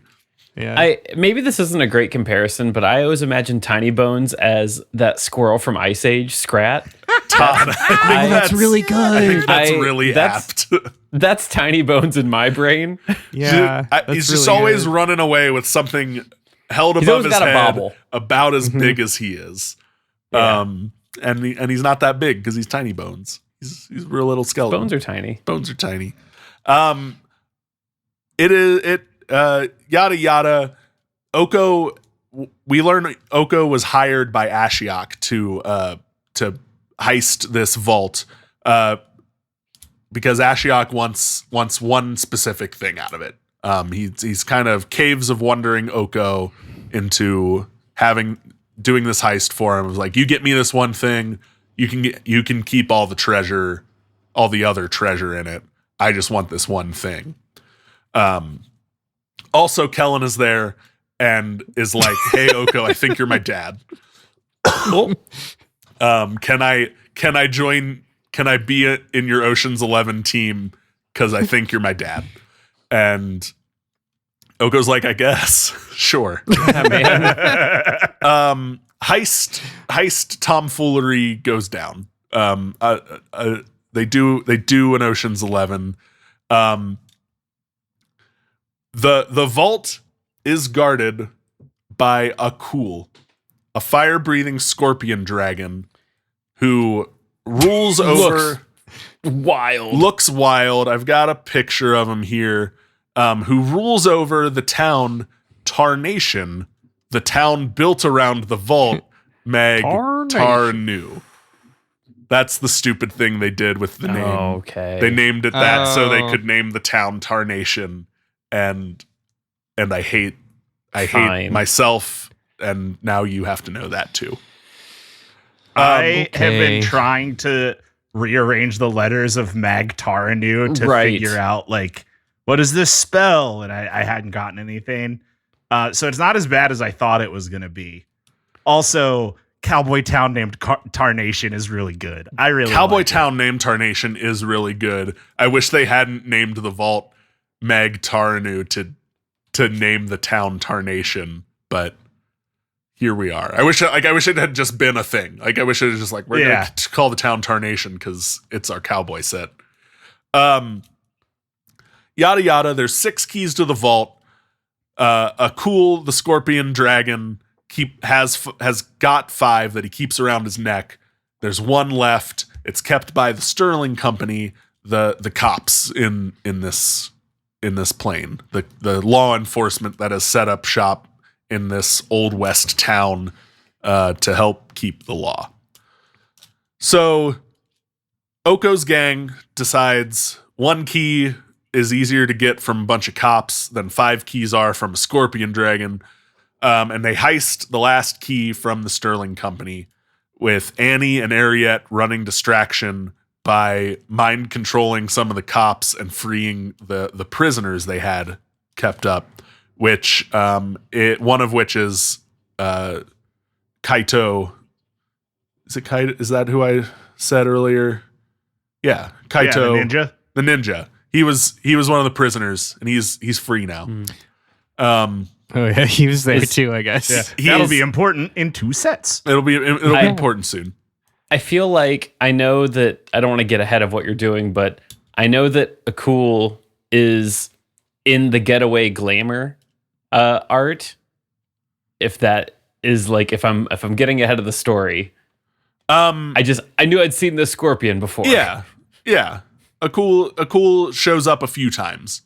Gotcha. So they get the key and then immediately are captured by a cool. And I think that's where this would happen. Is like he rolls up in the getaway. Yeah, Kellen plays interference. Yeah. And so a cool now has the complete collection and is able to open the vault and get the treasure for himself. This is when Vraska reveals that she's been planning to double cross Oko the whole time, and Jace is there, and they're working together to open the vault for their own reasons. Oko, they all get in the vault, is what happens. A cool opens it. Rakdos shows up and starts fighting a cool. Oko, Jace, and Vraska all go in the vault, hoping to claim the Bane treasure for themselves. Vraska starts to turn Oko into stone with her Gorgon magic, and Oko planeswalks away. Is like, nope, I don't want that. I don't want that smoke. Bye, and planeswalks away, abandoning his son once again. Classic. Huge fight breaks out. Rakdos and Akul are fighting outside. Big demon v scorpion dragon fight happening. Vraska and Jace escape with the capital T treasure, the treasure. Rakdos beats Akul, and there's a nice Rakdos, the demon we've seen in a few sets, standing over the defeated body of the scorpion dragon, and our story ends. And I know you are all asking, what was the treasure? What is the treasure that everyone fought over in this vault? Certainly it must be some sort of powerful artifact, something maybe it will allow a planeswalker to get a spark back or something, right? It's loot. It's lovable addition to Magic lore. Loot. I didn't know this. The big-eyed Pokemon, effectively. Yeah, this is Magic's Pikachu. Magic's Pikachu. Well, they're pal. Baby Yoda. Yeah, their baby Yoda is much more accurate. I didn't know this. You didn't know that. Didn't know that loot was the treasure. Well, I'm holding two realities. I didn't know this, and I'm not surprised at all. Yeah, I can't believe you didn't know that loot was actually an ancient being known as a Fomori, and he came. He's an ancient. He's an ancient alien. Todd. He's an ancient alien. Loot is the reason everyone was fighting over loot is that loot contains in his mind a complete map and understanding of the omen paths. Sure does. Loot doesn't fully understand it, but is able to travel the omen paths, knowing where he will end up, knowing where particular omen paths open to, and how to get to specific places via the omen paths. So that's loot. That's loot, baby. That's loot. Do we have a picture of loot for the? Yeah, we do. Right, yeah, it's for It just jumped to the next page. The other thing that I think is so silly about the end of this story is Jace is here because Jace was Ashiok. Jace was masquerading as Ashiok for some reason. Why? Oh, really? Yeah. So it wasn't Ashiok there. It was Ashiok was Jace the whole time. I think the whole time. At least on OTJ. Yeah. I don't know if it was also Ashiok. Yeah, I guess was he also Ashiok on? That is a good question that I don't know the answer to. We'll never know. Yeah. So Jace is like, it is I, Jace Bellerin. Yeah. Not Ashiok. Come, love of my life, Vraska. And everyone just goes, shut up, Jace. Exactly. 100%. Everyone's just like, ugh. There were some banger cards in that Yeah. In the March of the Machines aftermath of Thunder Junction that all got rolled into one set. Yeah. And that more or less wraps up the Omen Path arc, the multiverse saga of Magic. Much like the multiverse saga of Marvel, it didn't really go anywhere. But there's a couple things we can pull out and use. Couple cool things we can use going forward. I mean, Thunder Junction was a lot of fun. Thunder Junction was a lot of fun. We weren't. So was Shang-Chi. Fair point. It's a really fair point. I rest my case, Your Honor. What was the limited environment of Thunder Junction like for those of us who weren't playing then? Yeah, we weren't in the slop yet. They just brought it back as like the quick draft recently. It's messy, but it's a lot of like it's spell slingy. It's very like try and play a couple like set up a turn to play a few spells in one turn. Sure. The big mechanic was plot, which you like pay a cost, usually a cheaper cost, to exile a card and play it for free in a later turn. So you would literally like set up your next turn by plotting something, and then you'd play your plotted card and some spells from your hand to get multiple runs of spells in a turn. And then the other big mechanics were crime. Committing crimes was a mechanic where if you target a thing that no one fully understands, if you target something, yeah. you are committing a crime. And then they lumped a few creature types together under the outlaw classification, kind of like they lumped creature types under the party classification in one of the Zendikar sets. They did the outlaw classification where mercenaries, rogues, ninjas, and warlocks were outlaws. but Todd, not aren't you villains, glad you because knew that villains without weren't a looking? thing yet. But villains weren't a thing yet, and I'm not glad. I'm not, Matt. There's there's something too something- much. I forgot a loved one's birthday to remember what is an outlaw. Yeah. Yeah. Like I can confidently explain to you what daybound and nightbound means. I get it. Yeah.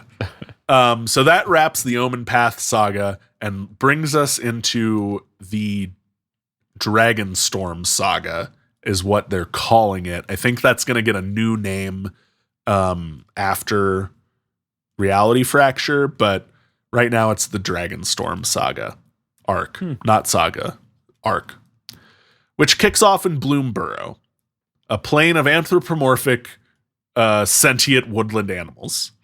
That loot is not a part of, to be clear. That has nothing to do with loot.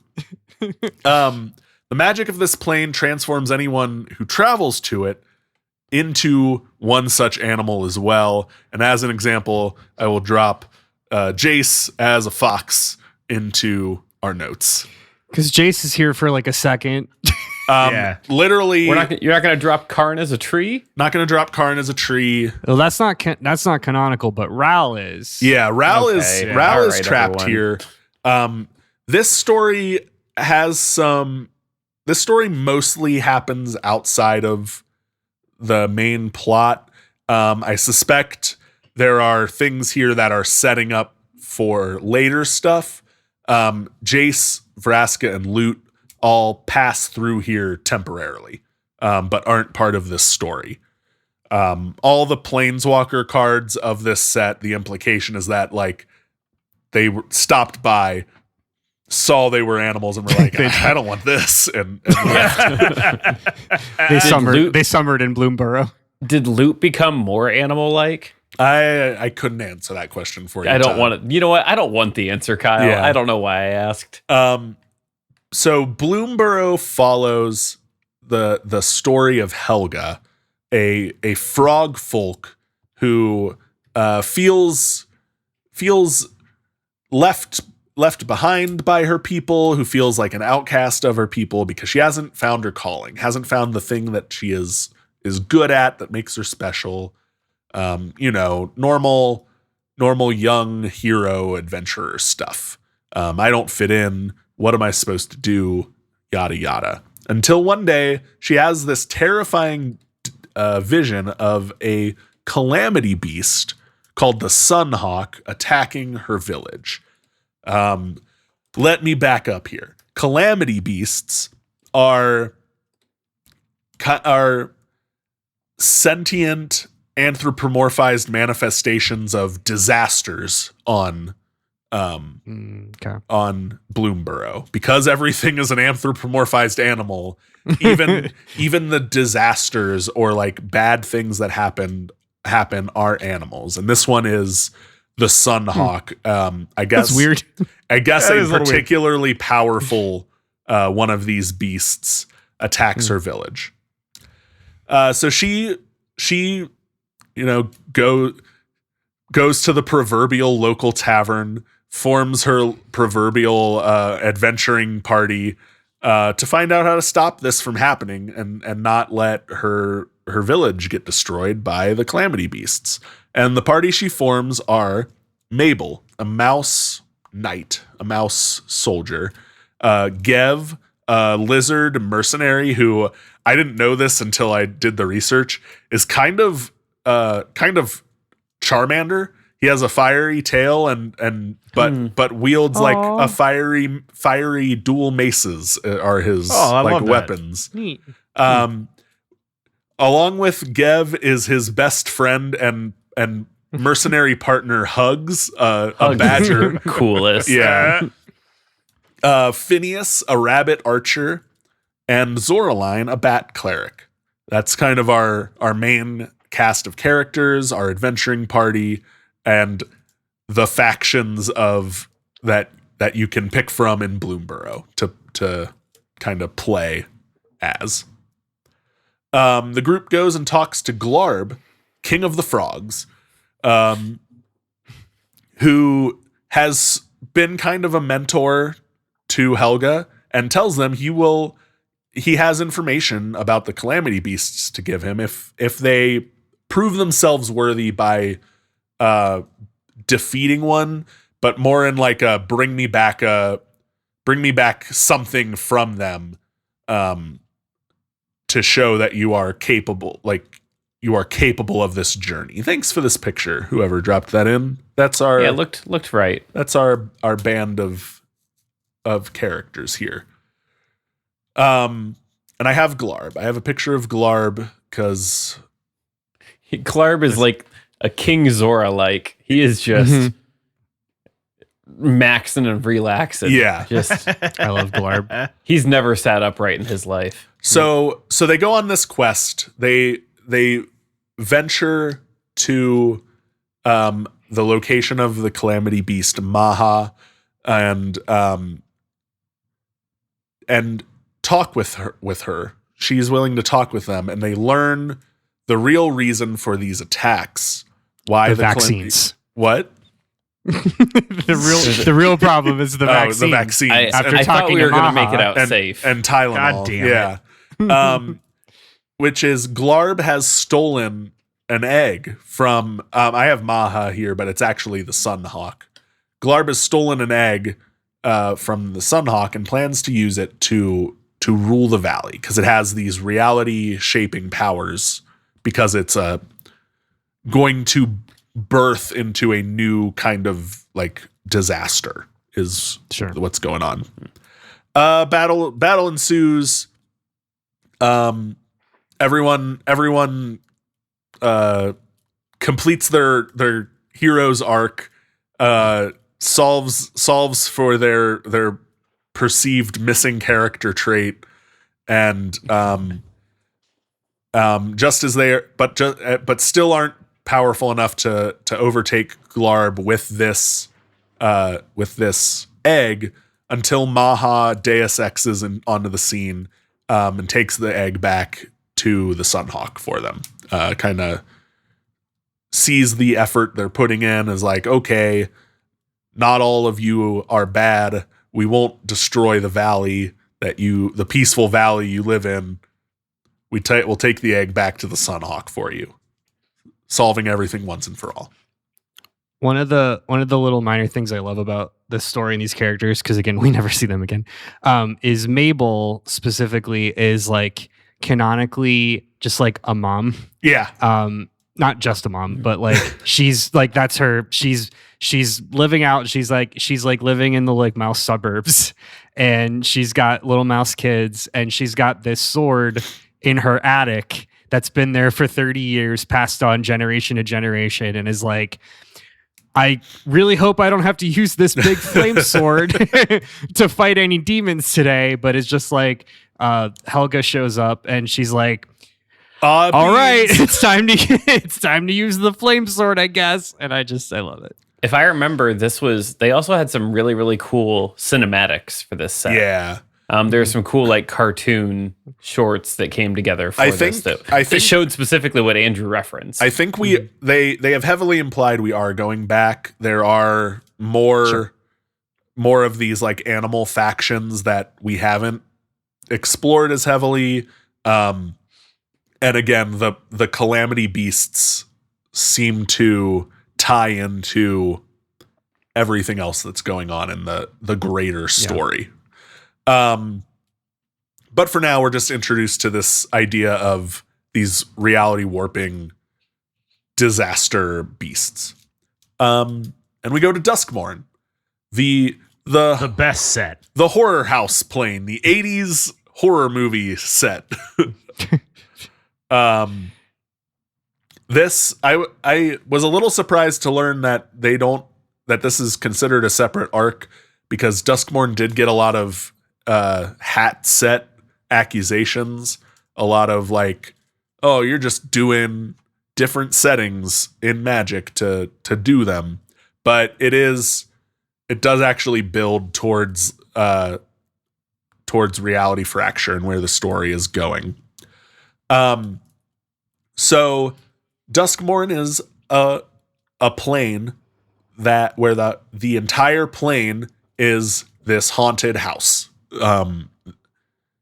It began as a normal plane with a haunted house in it, that was a prison for the demon Valgavoth, our big bad of the set, probably going to be a big bad in the future, and who was sealed away in this house as a future event that informs this story, but we don't know much else about. Valgavoth is such a powerful demon that he was slowly able to bring the rest of the plane into the house, basically, and fold the whole plane into the house. So while he remained imprisoned, he still could lord over the whole plane. It's like one big liminal space. It's one big liminal space. Is this house? So this brings in Kaito, from way back at the beginning when I was introducing people. Kaito and the Wanderer, who I believe I talked about in a past episode, is this nameless planeswalker who's only fought Phyrexians, really. They form a team to find Nashi, a rat folk from Kamigawa, who is kind of Tamio's adopted son, pseudo-adopted son. Nashi has been missing. Kaito is worried about them, and Kaito also had a connection to Tamio and feels responsible for Nashi now. So he's looking for Nashi, and the Wanderer informs him he was last seen going to through this omen path that leads to Duskmorn. So they put a team together. They put a haunted house team together which is different than a heist team because you got to build some commander decks. Because you got to build some different decks. skills too. Different skills. Yeah. Their team is formed by Tyvar Kell, an elf planeswalker from Kaladesh. He's our heavy. He's a big boastful elf who deals in like protection magic. Nico Eris is an enchanter. Planeswalker. Enchanter, illusionist. He makes these like shards that create enchantment copies of things. Zimone, a scientist.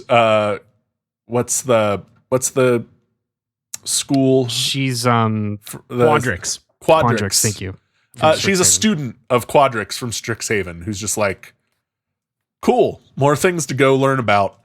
She does math magic. She's a math mage. And Aminatou, I don't actually know much about Aminatou.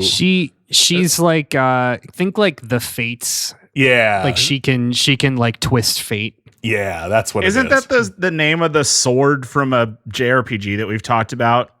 I'm sure. Yeah, the Aminato, is that anything? Is that from Chrono Trigger? Is there a JRPG where everybody has a British accent, Andrew?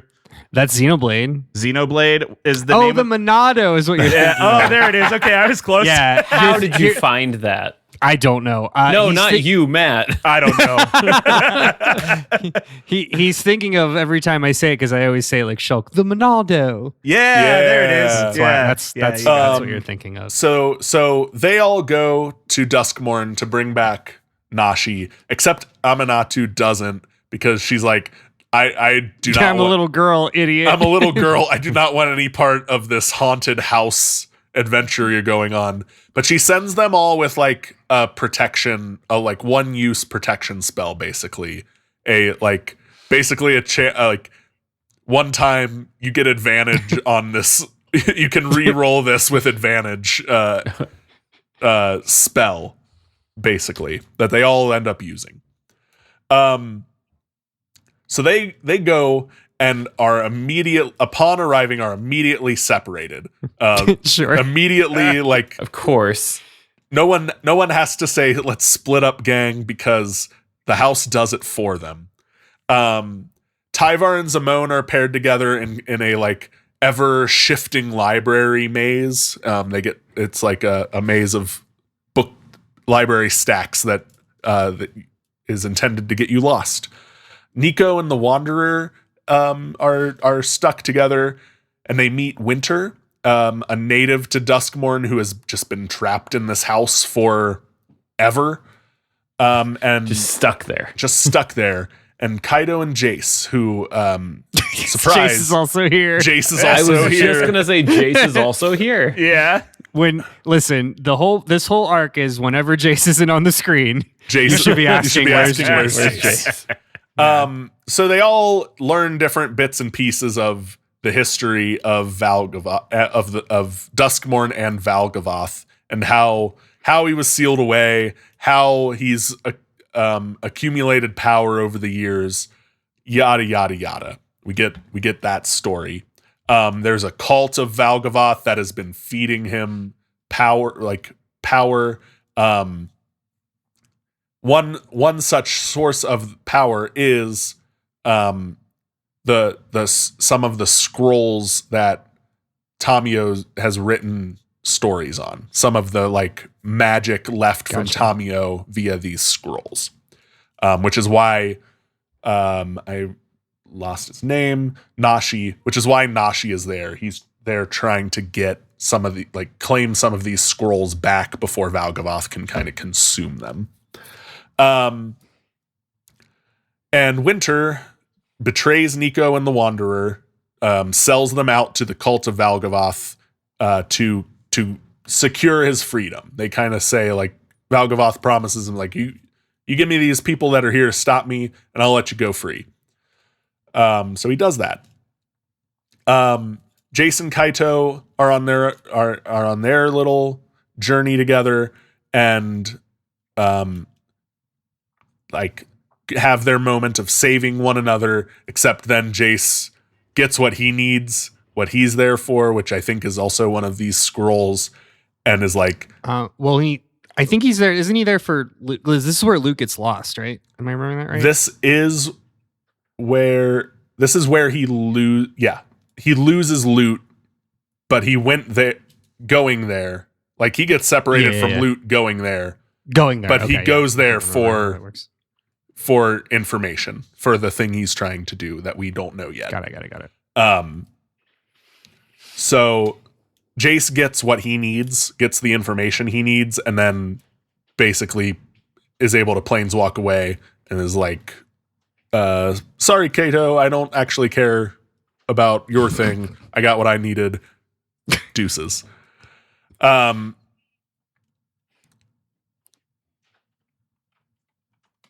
So yeah, Jace leaves him. Kato, I wrote Nico. Kato also planeswalks away to get out of this like tight spot Jace leaves him in, and when he tries to planeswalk back, learns that he's like locked out. He can't planeswalk back into Duskmourn for some reason. This is where we learn that the cult of Valgavoth has been feeding Tamio's scrolls, her stories, to Valgavoth to power him up. He's trying to figure out how to also leave the plane to be free and do his demon stuff somewhere else. Kaido makes it back into Duskmourn via an artificial omen path. Amanatu and Zimone kind of help create a new omen path there that enables Kaido to travel back, and also shows us, the audience, that these omen paths can be created to places that aren't that have other restrictions on them for planeswalking. Feels like something that'll come up later. Probably sure will does. matter later. Kaido saves Nashi, takes the remaining scrolls of Tamio's that haven't been like consumed yet, and deals a pretty good blow to Valgavoth, who retreats into a cocoon to heal. And this is where we learn that Valgavoth has loot now. Okay, gotcha. This is where we learn loot was separated from Jace when he went there. Valgavoth has loot. So now Can we put like a bell on him or something? Jeez. Tie a balloon to him. Yeah, like a turtle. So with an omen path now open to Duskmourn and loot in his possession, Valgavoth is gonna heal and wait. He's got enough patience. He's like, on a long enough timeline, I'll be able to do what I want. I have so many pieces to getting out of here now. I just need to get better. And Kyle, do you have a story. place at the end of this episode for predictions? Sure. Or I'll just say it now. It's never been lost on me how close the name Valgavoth is to Yawgmoth, and I think that will be important later. That'd be fun. That is fun. And terrible. And Valgavoth's art does look very Phyrexian adjacent, so you might be onto something there, Matt. That'd like be that. fun. This brings us to Aetherdrift, another Everyone's favorite set. Another Yeah, set Todd that bought a box of that boldly- one. Another set that boldly asks, "Hey, do you like Magic the Gathering? Would you like more?" I do want to just point out, Kyle puts together, has put together great bullet points. There's one like overarching bullet point. It's just interplanar races being held. And then it's just like, about that. Surprise. A big interplanar race is being held. The second one, at least the second one, apparently. They've done this before. Yeah. Because It's the Modron March, Kyle. That It happens every 10,000 years. I saw some whatever content creators, Magic content creators doing like a trivia game, and it was like all these like super intricate questions about Magic the Gathering lore and like name all of these things, right? And, like most people, like people who know the lore, you can name all the Ravnican guilds like second nature, right? Yeah. Name all the Strixhaven classes. You can probably do that. Then there was one question that no one got, which was name one team from the Aether Drift race. And Matt and the Andrew, Shark Pirates. Silence. I don't even do that here. I don't name a single team here. We don't need to. Because I don't care. So, using the new Omen paths, 3 planes that got like a lot of Omen paths have connected, have teamed up and organized a Wacky Races ass race across. Sure did. Those planes are Avishkar, which was formerly known as Kaladesh, and Wizards changed the name because I think Kaladesh is offensive in it translates to something like death or something morbid. It's something they changed the name because it is a real word in Hindi. Amonkhet is the other plane, the ancient Egypt plane that Nicol Bolas accrued power on for his War of the Spark arc, and Moraganda, a unstable, quote unquote, prehistoric plane that's full of raw magic. It's another dinosaur plane, Matt. It's a lot of like wild that there's 2. There's more than one. It says a plane of dinosaurs, oozes, and other like prehistoric esque things. So there were dinosaurs and oozes. That's where the dinosaur ooze is. Oozosaur, whatever his name is.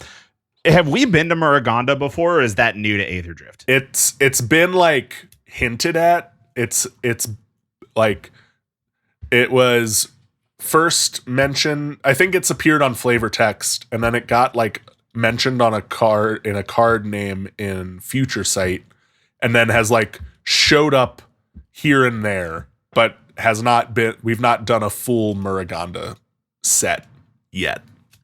Got it. And we still have only done a third of a Muraganda set here. So, Chandra is our big protagonist for this set. She is entering this race to win the grand prize, the Aether Spark, which is a captured Planeswalker spark, captured in a like device so you can hold it, which she intends to give to Nissa, they were friends' friend, her roommate, her roommate, who lost her spark in the desparkening. And I put the Aether Spark here, the best and maybe only truly great card from the set. You're not wrong. Well, this and stock up. Stock up, yeah. Winter is also there, who plans to win the spark for Valgavoth. Valgavoth has sent him there to win him the spark. And this is also notable because Winter's car has loot in a cage stuck to it. like a Mad Max style. Like a hood or like a Mad Max hood ornament. Exactly. Wacky Races antics ensue. Jace and Vraska show up to get loot back.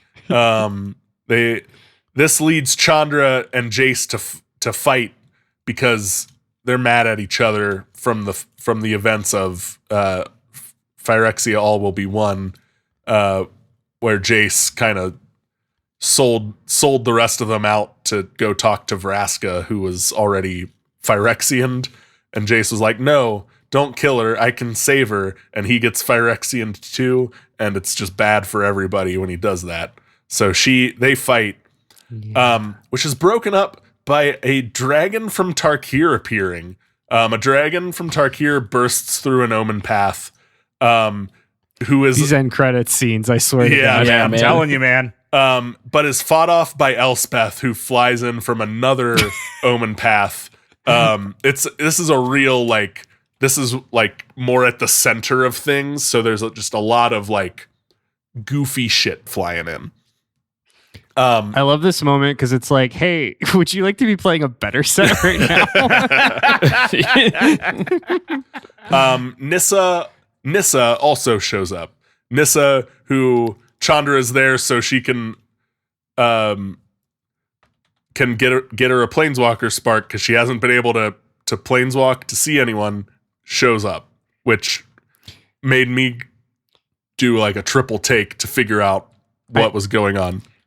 I have a lot to say about Chandra that I won't, but I want to share that I actually really like this beat because up until this point, Nissa, Chandra and Nissa love each other, and I think it's been double retcon now. We can say that they're lovers again. Yeah, I guess. Yeah, I think so. But basically this whole arc is Nissa loses her spark, Chandra doesn't. Chandra is Chandra and like can't sit still for 2 seconds, whereas like Nissa's like I'm cool wherever, and Nissa's like Chandra, I just want to like live, and you know, like we are alive. Let's just celebrate being alive. We saved the world. Like we're good. And Chandra like can't. Yeah. She's just like, I have to atone. We have to continue to save the world. I have to keep moving. And Nissa's like, all I want for you to do is stay here with me. And Chandra's like, no, I need to leave and go get you your planeswalker powers back. And it's like, it's a really good. It's a well-written tragedy because like these two are so in love, but they cannot be together because of them, because of who they are. It's also that's a good. I'm glad you said that because that same like can't sit still, can't stop for a minute and think is the exact same reason Chandra attacks Jace when he shows up. Yeah, there's no like right like. Moment. There's no nuance. There's no there's no moment of like, oh, he's here and clearly not a villain anymore. It's just sees him and it's on site. She wants to take him out.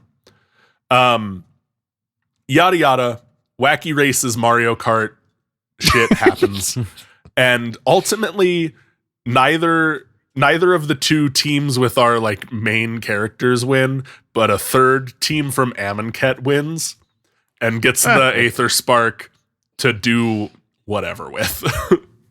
Great. Jace and Vraska do get loot back when Winter is like pulled back to hell. I mean Duskmourn by Valgavoth for like disappointing him. For failing so spectacularly. Not only does he lose the race, but he loses loot. So he gets like dragged back Evil Dead style to Duskmourn to be punished by Valgavoth. Elspeth and Nissa take care of Chandra, who was injured in her fight with Jace. I could not find how she was injured. It's just like she was incapacitated somehow. Yeah, something mental battle, something. Yeah. Matt, you looked like you wanted to say something a minute ago. Maybe I just saw that wrong. Cool. I might have. It's gone now. All right. This takes us to Tarkir Dragonstorm. This actually, I was very surprised to learn this actually like starts to tie up some loose ends and starts to like weave a real story into what has felt like a lot of set to set motion without a like bigger narrative. Tarkir Dragonstorm is kind of starts to bring this all to light. It's the Civil War. It's the Civil War. So we learn that Jace has been like hypnotizing / reading Lut's mind to map the omen paths. Like he knows Lut has this information in his head, and he's using his mind magic to get it out and create a map of the omen paths, trying to find a way to like undo the events of All Will Be One, trying to find a way to undo the damage caused by Phyrexian invasion. This is another moment of like what Andrew described between Nissa and Chandra, where Vraska is like, Jace, you don't have to do all this. We can just like move on, leave this like pain behind us by trying to solve it, by trying to undo it. You're like dwelling on it and making it worse. Let's just like try and heal. He's like, no, I can't do that. Jace, who famously is good at letting things go. Famously good at letting things go. Jace is like, no, I can't because reasons. Yeah.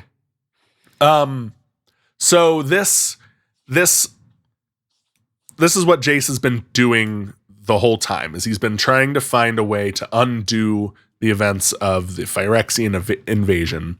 And this leads him to the meditation realm, where Ugin and Nicol Bolas are kind of sealed together. He's seeking powerful reality-changing artifacts, and this leads him to the spirit gem that Ugin used to create this another pocket plane to seal him and Nicol Bolas away. Jace tries to steal the energy from the spirit gem, because he wants to make his own plane where he and Vraska can live without suffering. Is his modum operandi here. I really like this episode of Marvel's What If, when Doctor Strange tried to make a world where he and Christine could live happily forever. Yeah. Well. I mean, that's really good comparison. I think Jason, Doctor Strange. Yeah. There's a lot of parallels. I there think for sure. that is actually very, very apt, Matt. Thank you. Yeah. Unintentional. So Jace is trying to steal the energy from this gem. Ugin is trying to stop him.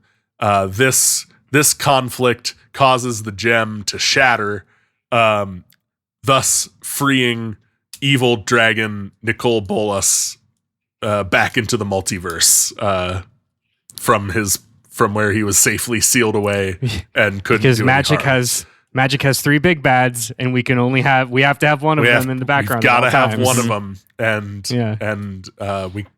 they don't know how to make Eldrazi cards that don't make people mad. So the gem shatters, the meditation realm kind of collapses, and Jace returns to Tarkir, where he entered the meditation realm via an omen path on Tarkir. So he returns to Tarkir through that omen path, to what can only be described as dragon chaos happening at that omen path. So what has been happening behind the scenes, and I guess more, everything with Jace has been happening behind the scenes. What has been happening in front of the curtain to us Magic players is that Tarkir has been filthy with dragon storms. These reality shifting events that pull dragons in from the past of Tarkir and other planes and just bring these dragons to Tarkir because it's this plane of dragon energy. They're kind of summoned here by the unstable multiverse caused by these omen paths. And Ugin sees this. He arrives there as well and sees this and is like, this is my fault because I've been sealed away in the meditation realm, not on this dragon plane where I should have been doing something about this.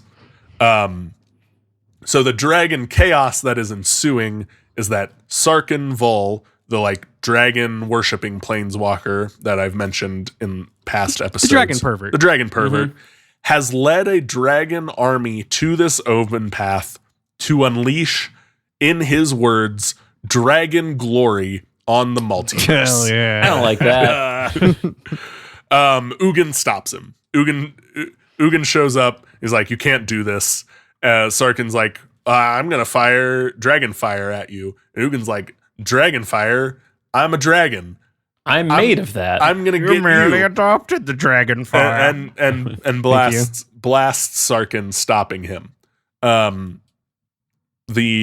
The author of this part of the lore has since confirmed Sarkin is not dead and may in fact show up later. Sarkin will return. Sarkin will return. That's more or less Tarkir Dragonstorm. It's the main story plot is we learn Jace's motivations, and the B story of Sarkin unleashing dragon glory on the multiverse is stopped. Unleashing dragon glory sounds like a WWE player or WWE wrestler's final move. That's one. Yeah. That's one thing it sounds like. Jace may or may not have deatomized, deatomatized. We don't know. We don't know. We'll find out. This takes us to Edge of Eternities. This is our space set. This is also where I started to run out of time, and the main takeaways from these couple of sets are, upon learning that our takeaways here are Jace is looking for reality warping artifacts. That's what I pulled out of this story. There's a plot. Sure. Tezzeret, the artificer, got lost in the plane, got lost planeswalking, ended up in the Edge, which is like this society within the Blind Eternities, but it's like outside of the planes, but within existence. I think. Yeah, it is. Yeah. It's literally like the edge of those two things. So things became a sweet space captain. Things can exist. He becomes a sweet space captain. There are like two warring camps of people who just want to kill themselves in different ways. Like there's a sun worshipping, there's people that worship the light and people that worship death, and they're both basically death cults in their own way. Both death cults have a signpost uncommon character that decides to break away from the death cult and realize maybe we shouldn't just be killing ourselves. Yeah. And one of the death cult members meets up with Sammy, who is basically our Space Kellen. Yep. And Space Kellen gets conscripted by Captain Tezzeret, to go find the Endstone, and the big reveal is that the Endstone is sentient and was basically pulling the strings this whole time. Love that. Couldn't have said it better myself. It's a cool story. It means nothing. It means nothing. Can't stress how much it doesn't matter. Did Kellen just kind of like dip after Thunder Junction? We haven't seen him since. Cool. He met his dad. So since the story isn't so much where do these omen paths go, we kind of lost our player insert character who is exploring the omen paths, and we're back to Jace and his antics now. The other important thing besides the edge that this sets up is the Endstone, a reality warping artifact that Tezzeret finds, notably Jace does not get his hands on at the end of this set. Might be important later. Who's to say? Lorwyn Eclipsed is an Oko heavy story. Oko returns to Lorwyn / Shadowmoor, where he was created. He has a journey of healing with his quote unquote sister Marilyn, who both were created by Una, the Queen Fae of Lorwyn, because fairies on Lorwyn aren't born. They all are reproduced via budding, essentially, off of Una, this one fairy. They have a whole arc where Oko thinks Marilyn is like Una reborn, Una under a new identity, and Marilyn's like, no, I'm my own person. and he's like, oh, okay, I guess that makes us siblings. Let's go do antics together. That's about it. Lorwyn is another plane where Lorwyn's a plane that's defined by a big reality warping event that has started to like not be an event and instead has weird pockets of like one reality versus the other. Shadowmoor is dark, Lorwyn is light. It used to be this like it would exist as one for a while. The Great Aurora, a big reality warping event would happen. It would be the other for a while until it shifted back. Now those lines are blurring and pockets coexist next to each other, and it's weird and isn't explained, but probably is going to matter to Jace's I'm gathering weird reality things journey later on. I half expected you to say, Una said, hey, I'm your sister, let's go. And you were going to say, it was actually 3 Jaces in a trench coat. Could have been. Yeah, all of Lorwyn's day and night cycle is controlled by 2 headless dragons. One has the head of the sun and the other has the head of the moon. Yeah. Yeah. Urdu and I forget the other one. Isilu, I'm putting it in chat. Yeah. They're cool looking cards. Mm-hmm. Once again, important to note 2 things that do weird things to reality that Jace hasn't gotten his hands on yet. Might be important later. God, let's just not let him do that. Well, they're trying. So this brings us up to present day. The most recent set, Secrets of Strixhaven, happened. That's our Harry Potter school set, but it's magic.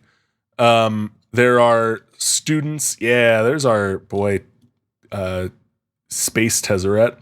Thank you. Yeah, I got Space Tezzeret in there. Andrew got the he's Headless so cool. Dragons, which are sick as hell. Yeah. Mm-hmm. They rule. Like, real quick, for Andrew saying it's a nothing set where nothing happened, Tezzeret would disagree. Yeah. Tezzeret happened. Tezzeret's there. He's doing cool. Yeah, I mean, he doesn't really do anything, but he's cool. He's got drip. We got Tezzeret and standard staple Ouroboros. There we go. We sure What did. else do you need? Do you want me to tag in for Strixhaven? Yeah. Hit Strixhaven. So Strixhaven features 5 students, each from each school of Strixhaven, just like the original Strixhaven set did. We've got Abigail, who is a deaf bird, or deaf owl. We've got Kirill, who's kind of like a buff jockey lover of history. We've got Sanar, who's a little goblin who loves art and magic.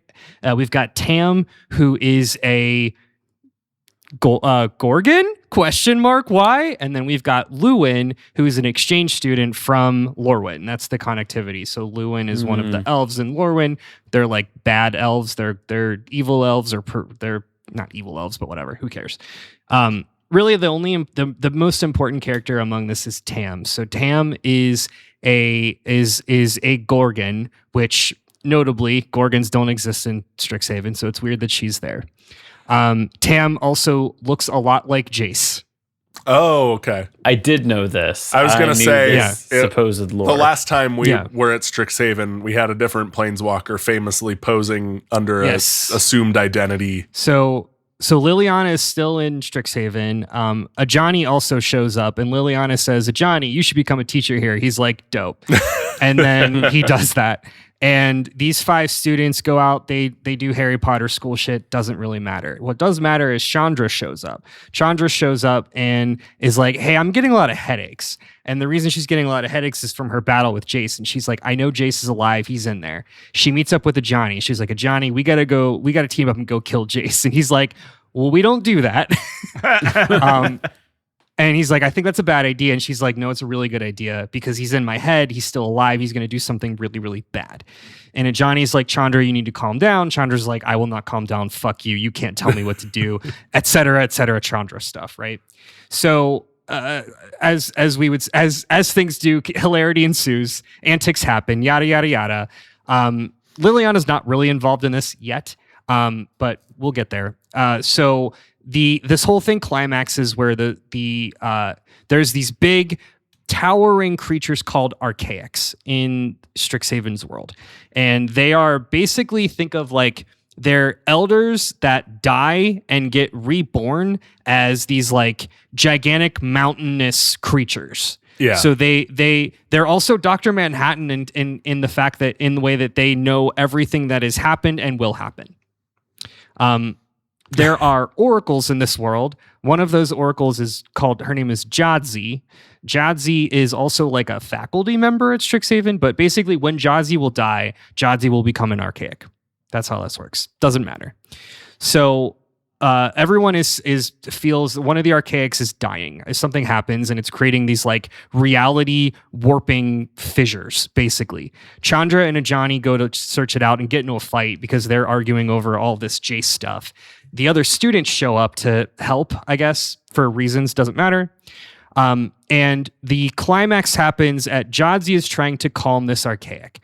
The other 4 students all get in and help and try to contain the situation. And all of a sudden, we see Tam basically out of nowhere. Tam, one of these students, basically pushes Jadzi into this portal of pure reality chaos. And it is revealed that Tam... So the way that this story is told is Tam's point of view. And she was basically conscripted by Jace to do this, to set these things in motion. It is not inherently said, but it is assumed that Tam is maybe not Jace's daughter per se, because Vraska can't have children, but Jace created Tam. So Tam is kind of the Jace's image of what his and Vraska's daughter would become, which is really sad and also really cool. Yeah. Very. So Tam, at the end of this story, Tam finds herself in this like nowhere realm where a figure with a white robe shows up, and that is Jace Bellerin. And he says, "Good job, my pupil, yada yada yada. You've done well. Now join the rest of of your friends." And it is assumed that they are now in Jace's new reality, which we'll learn more about in Reality Fracture. The Prestige. The Prestige. Reality Fracture. Go ahead. Sorry, one more thing that's important. The other thing that happens is, meanwhile, we cut back to Liliana's office. Liliana is a teacher at Strixhaven. A white version of Liliana shows up and says, "You're never going to believe this." Yeah. Cut to black. Yeah. Charlize Theron comes up and opens Lily's third eye. Yeah. So that's all to set up Reality Fracture, which is kind of the culmination of Jace's plan at this point. We don't know much, except there's going to be 2 versions of a lot of these characters we've talked about. There's white-aligned Liliana. There's a red-aligned Ajani. We don't know yet what color the other Titan Jace Bones, is. Kyle. We're gonna get Titan Bones. We're gonna get a green giant version of Tiny Bones. Red Crater Hoof Behemoth. A red Crater Hoof Behemoth. But this is all. It's still technically set on Strixhaven or whatever Strixhaven is going to Hexhaven. Hexhaven. And it's the twisted versions of the schools are there, and instead of being all the enemy colors of magic, it's all the allied colors. And it's Jace Bellerin's school of army school. So instead of Harry Potter, we're doing a Fire Emblem. Yeah, these are all child soldiers. Jace Bellerin's child soldier army. Yep. And Neat. That's it. We're caught up. 3 years of magic lore in 2.5 hours. I not that you've asked us yet for our thoughts, but thoughts. Please. I still stand by, like, these are good stories, but it kind of feels like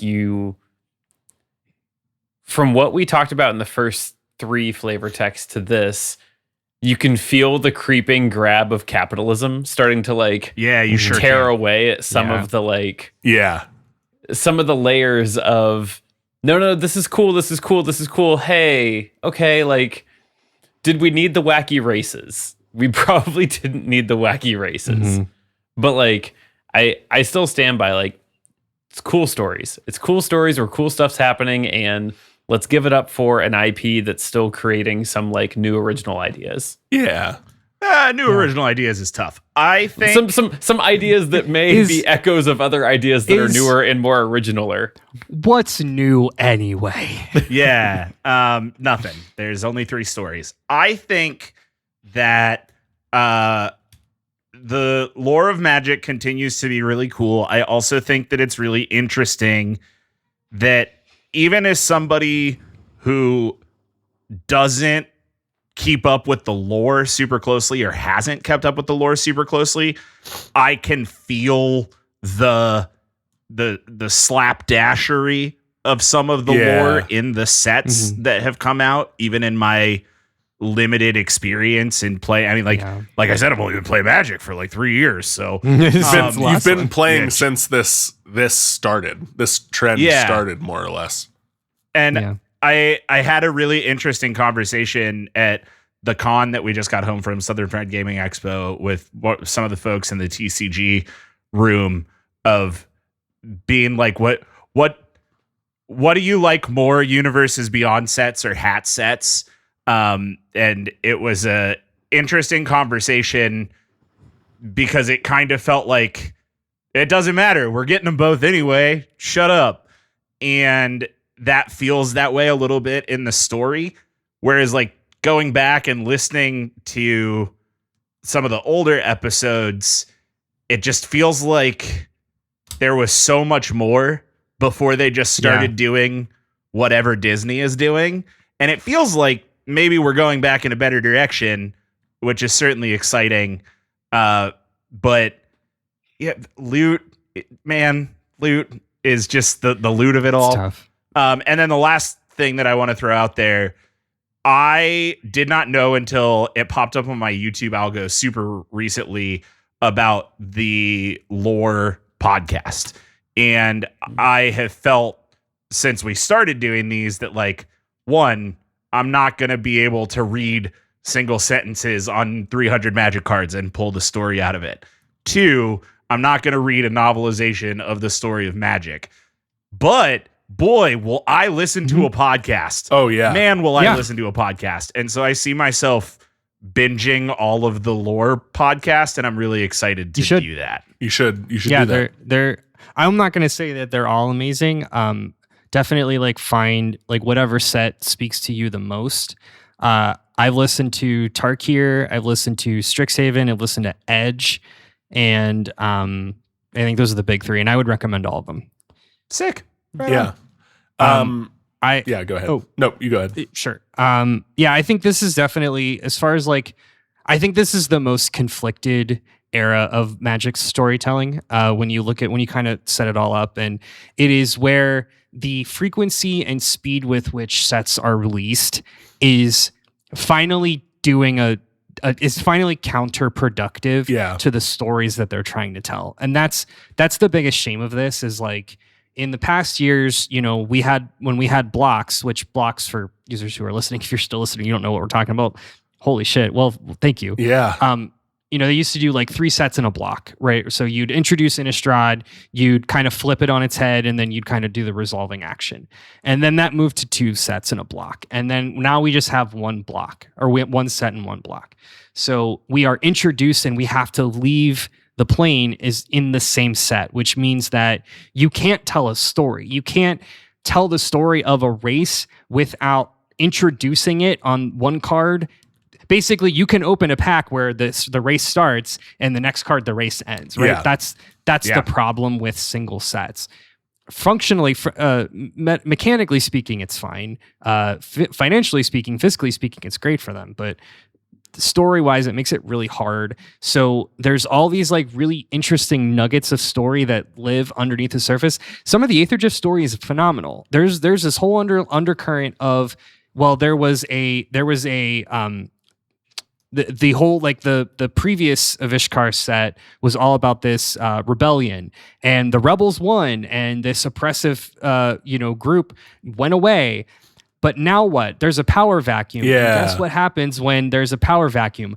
Another oppressive force just comes in, right? And there's a lot of interesting stuff that deals with the implications of post-rebellion that like nobody has ever seen unless you look for it. It's really, it's actually a little bit frustrating. But so it's like, it's some of their best storytelling, but hindered by some of the worst implications of set design. Yeah.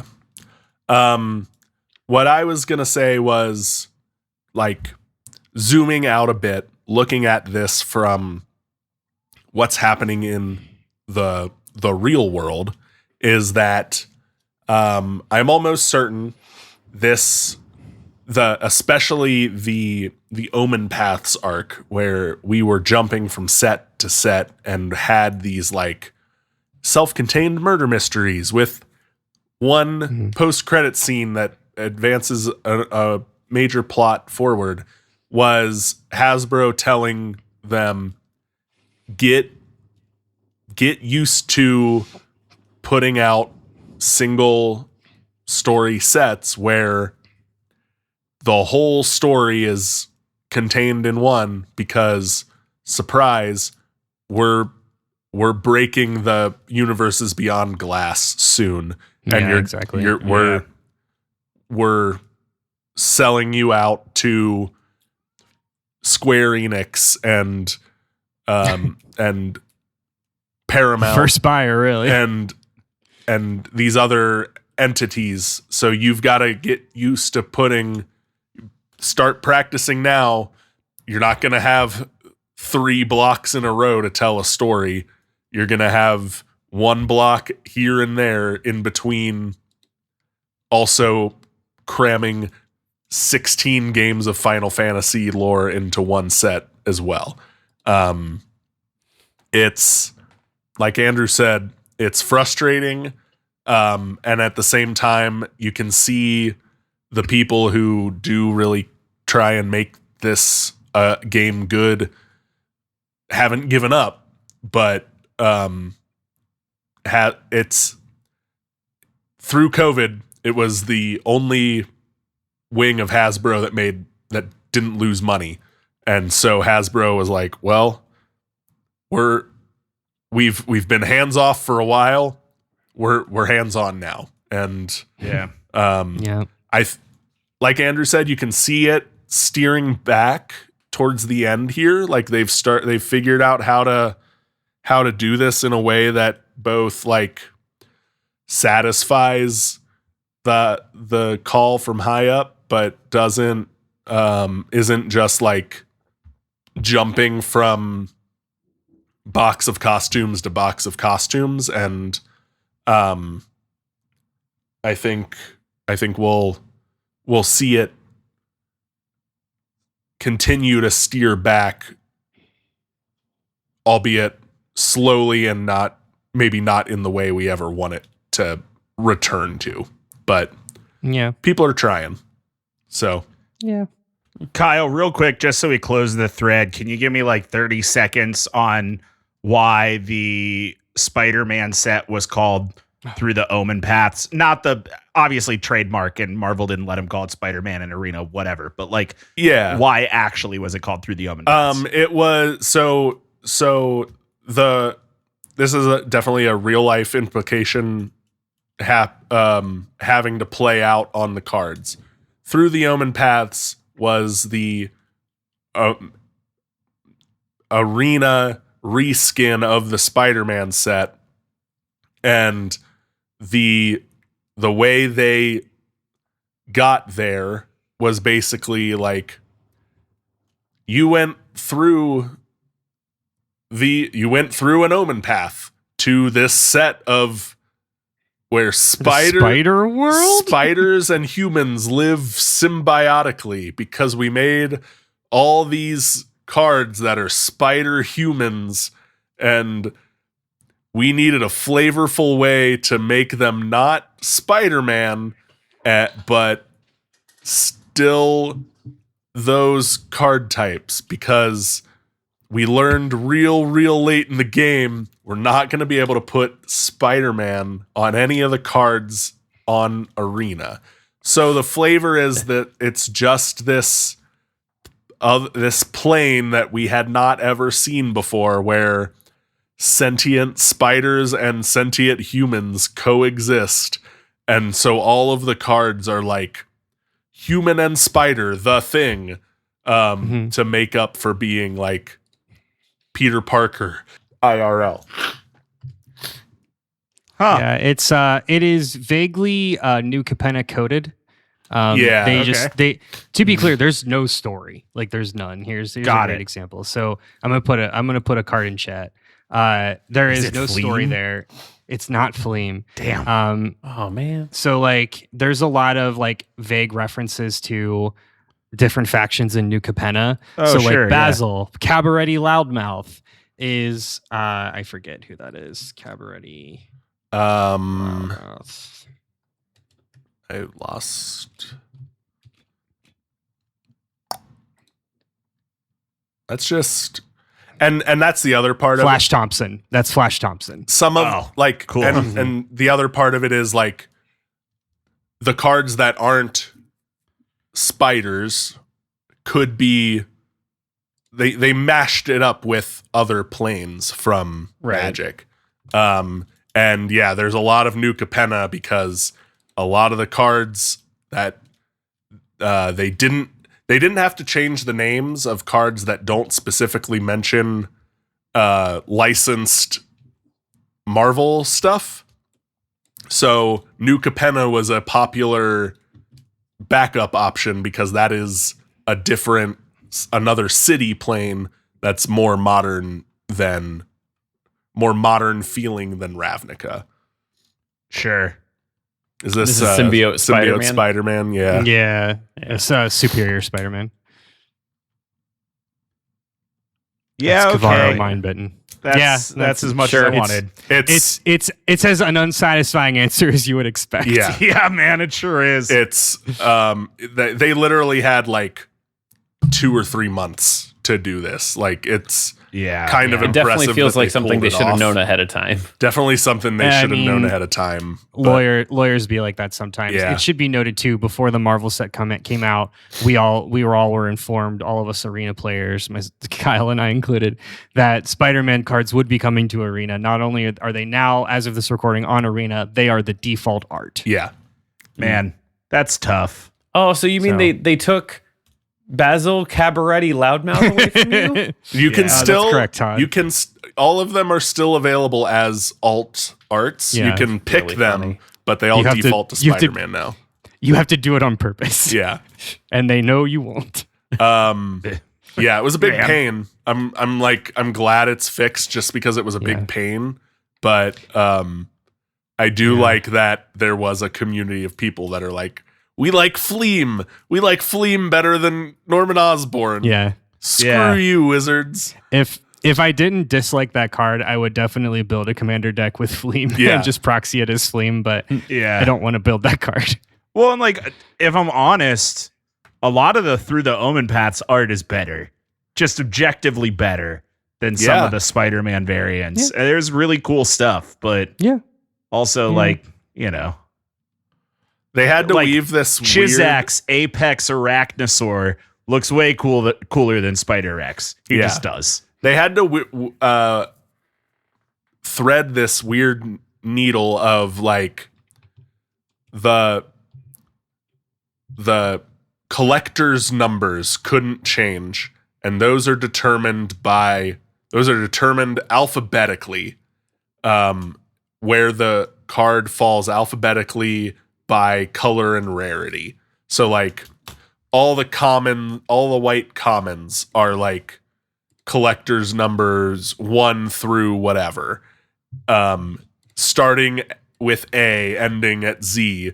And so like each name had to, and then they didn't change the name of every card. So the cards still had to be in alphabetical order, and were like gated by some cards kept their name. So like there are 30 cards between here and here that we have to name in alphabetical order. We have to match the creature type. So they have to be the spider human ones have to have like name and go.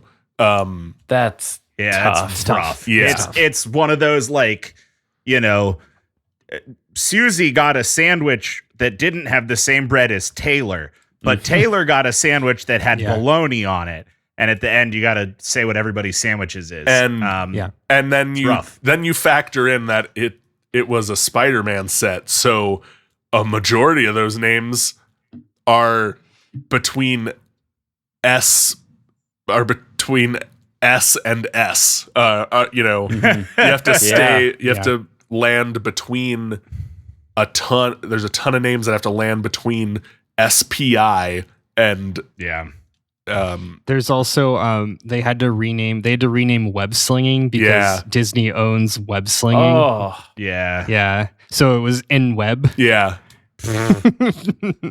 it was rough. Pretty good. Yeah.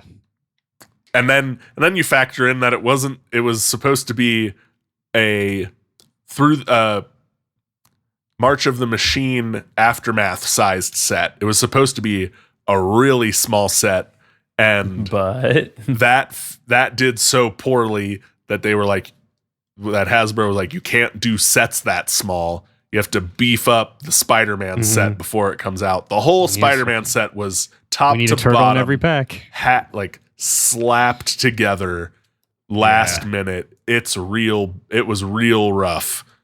So I get why Spider-Man was such a bad set, but boy, was it it's rough.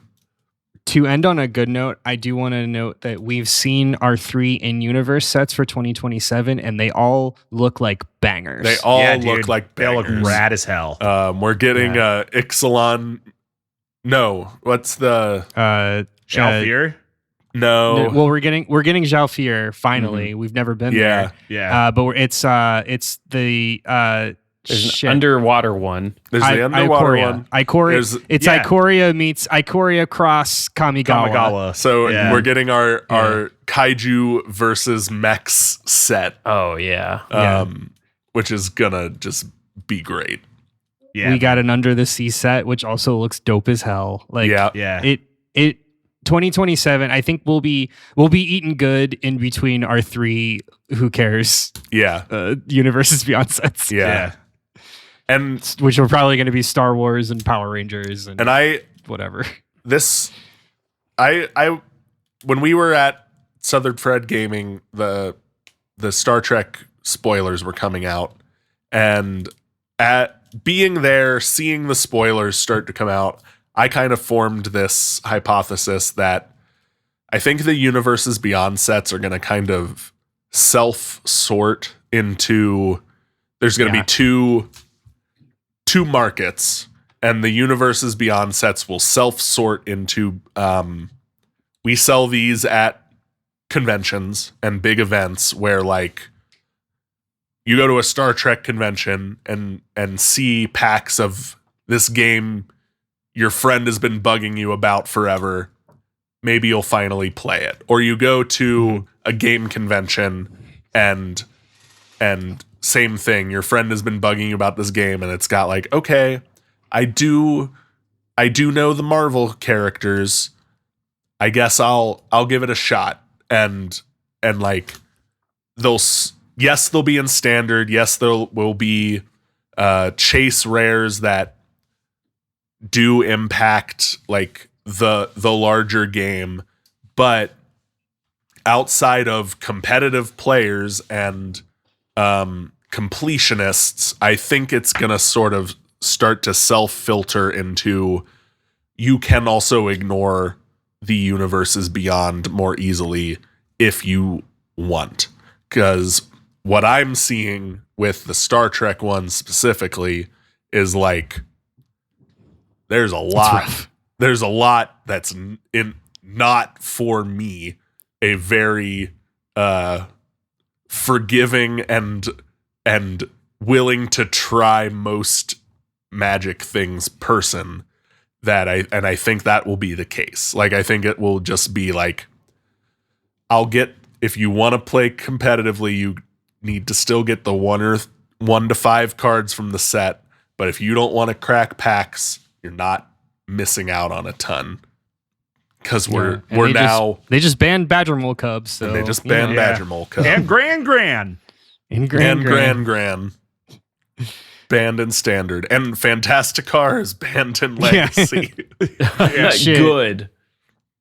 I know that was really, really bugging you, Todd, and you can play Legacy again. All of our Legacy players who listen to the show, you're welcome.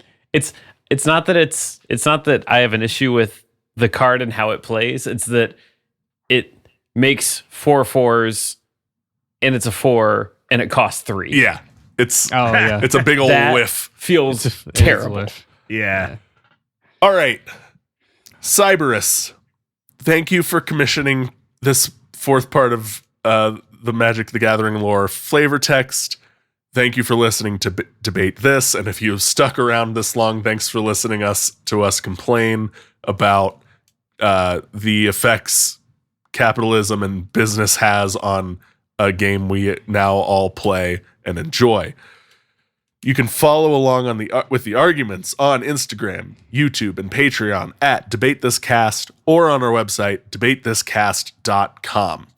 If you want to commission a flavor text of your own, you can go to our Patreon, patreon.com/debatethiscast. And for a one-time payment of $60, we will do one of these flavor texts and talk about almost whatever you want, unless we don't, in which case we'll send it back to you to pick a new topic. Until next time, I'm Kyle Harper, your host. I'm Todd. Much like Aether Drift, goofy shit flying in is just Hasbro's approach to Universes Beyond at this point. Thomas. I'm Andrew Based Bellerin Henderson. And I'm Matt. Betrayal at the Big Score Vault. Call that faithless looting. Cole. We're saying thanks for debating with us, and if you think we're wrong, you can come fight us behind the swing sets, nerds.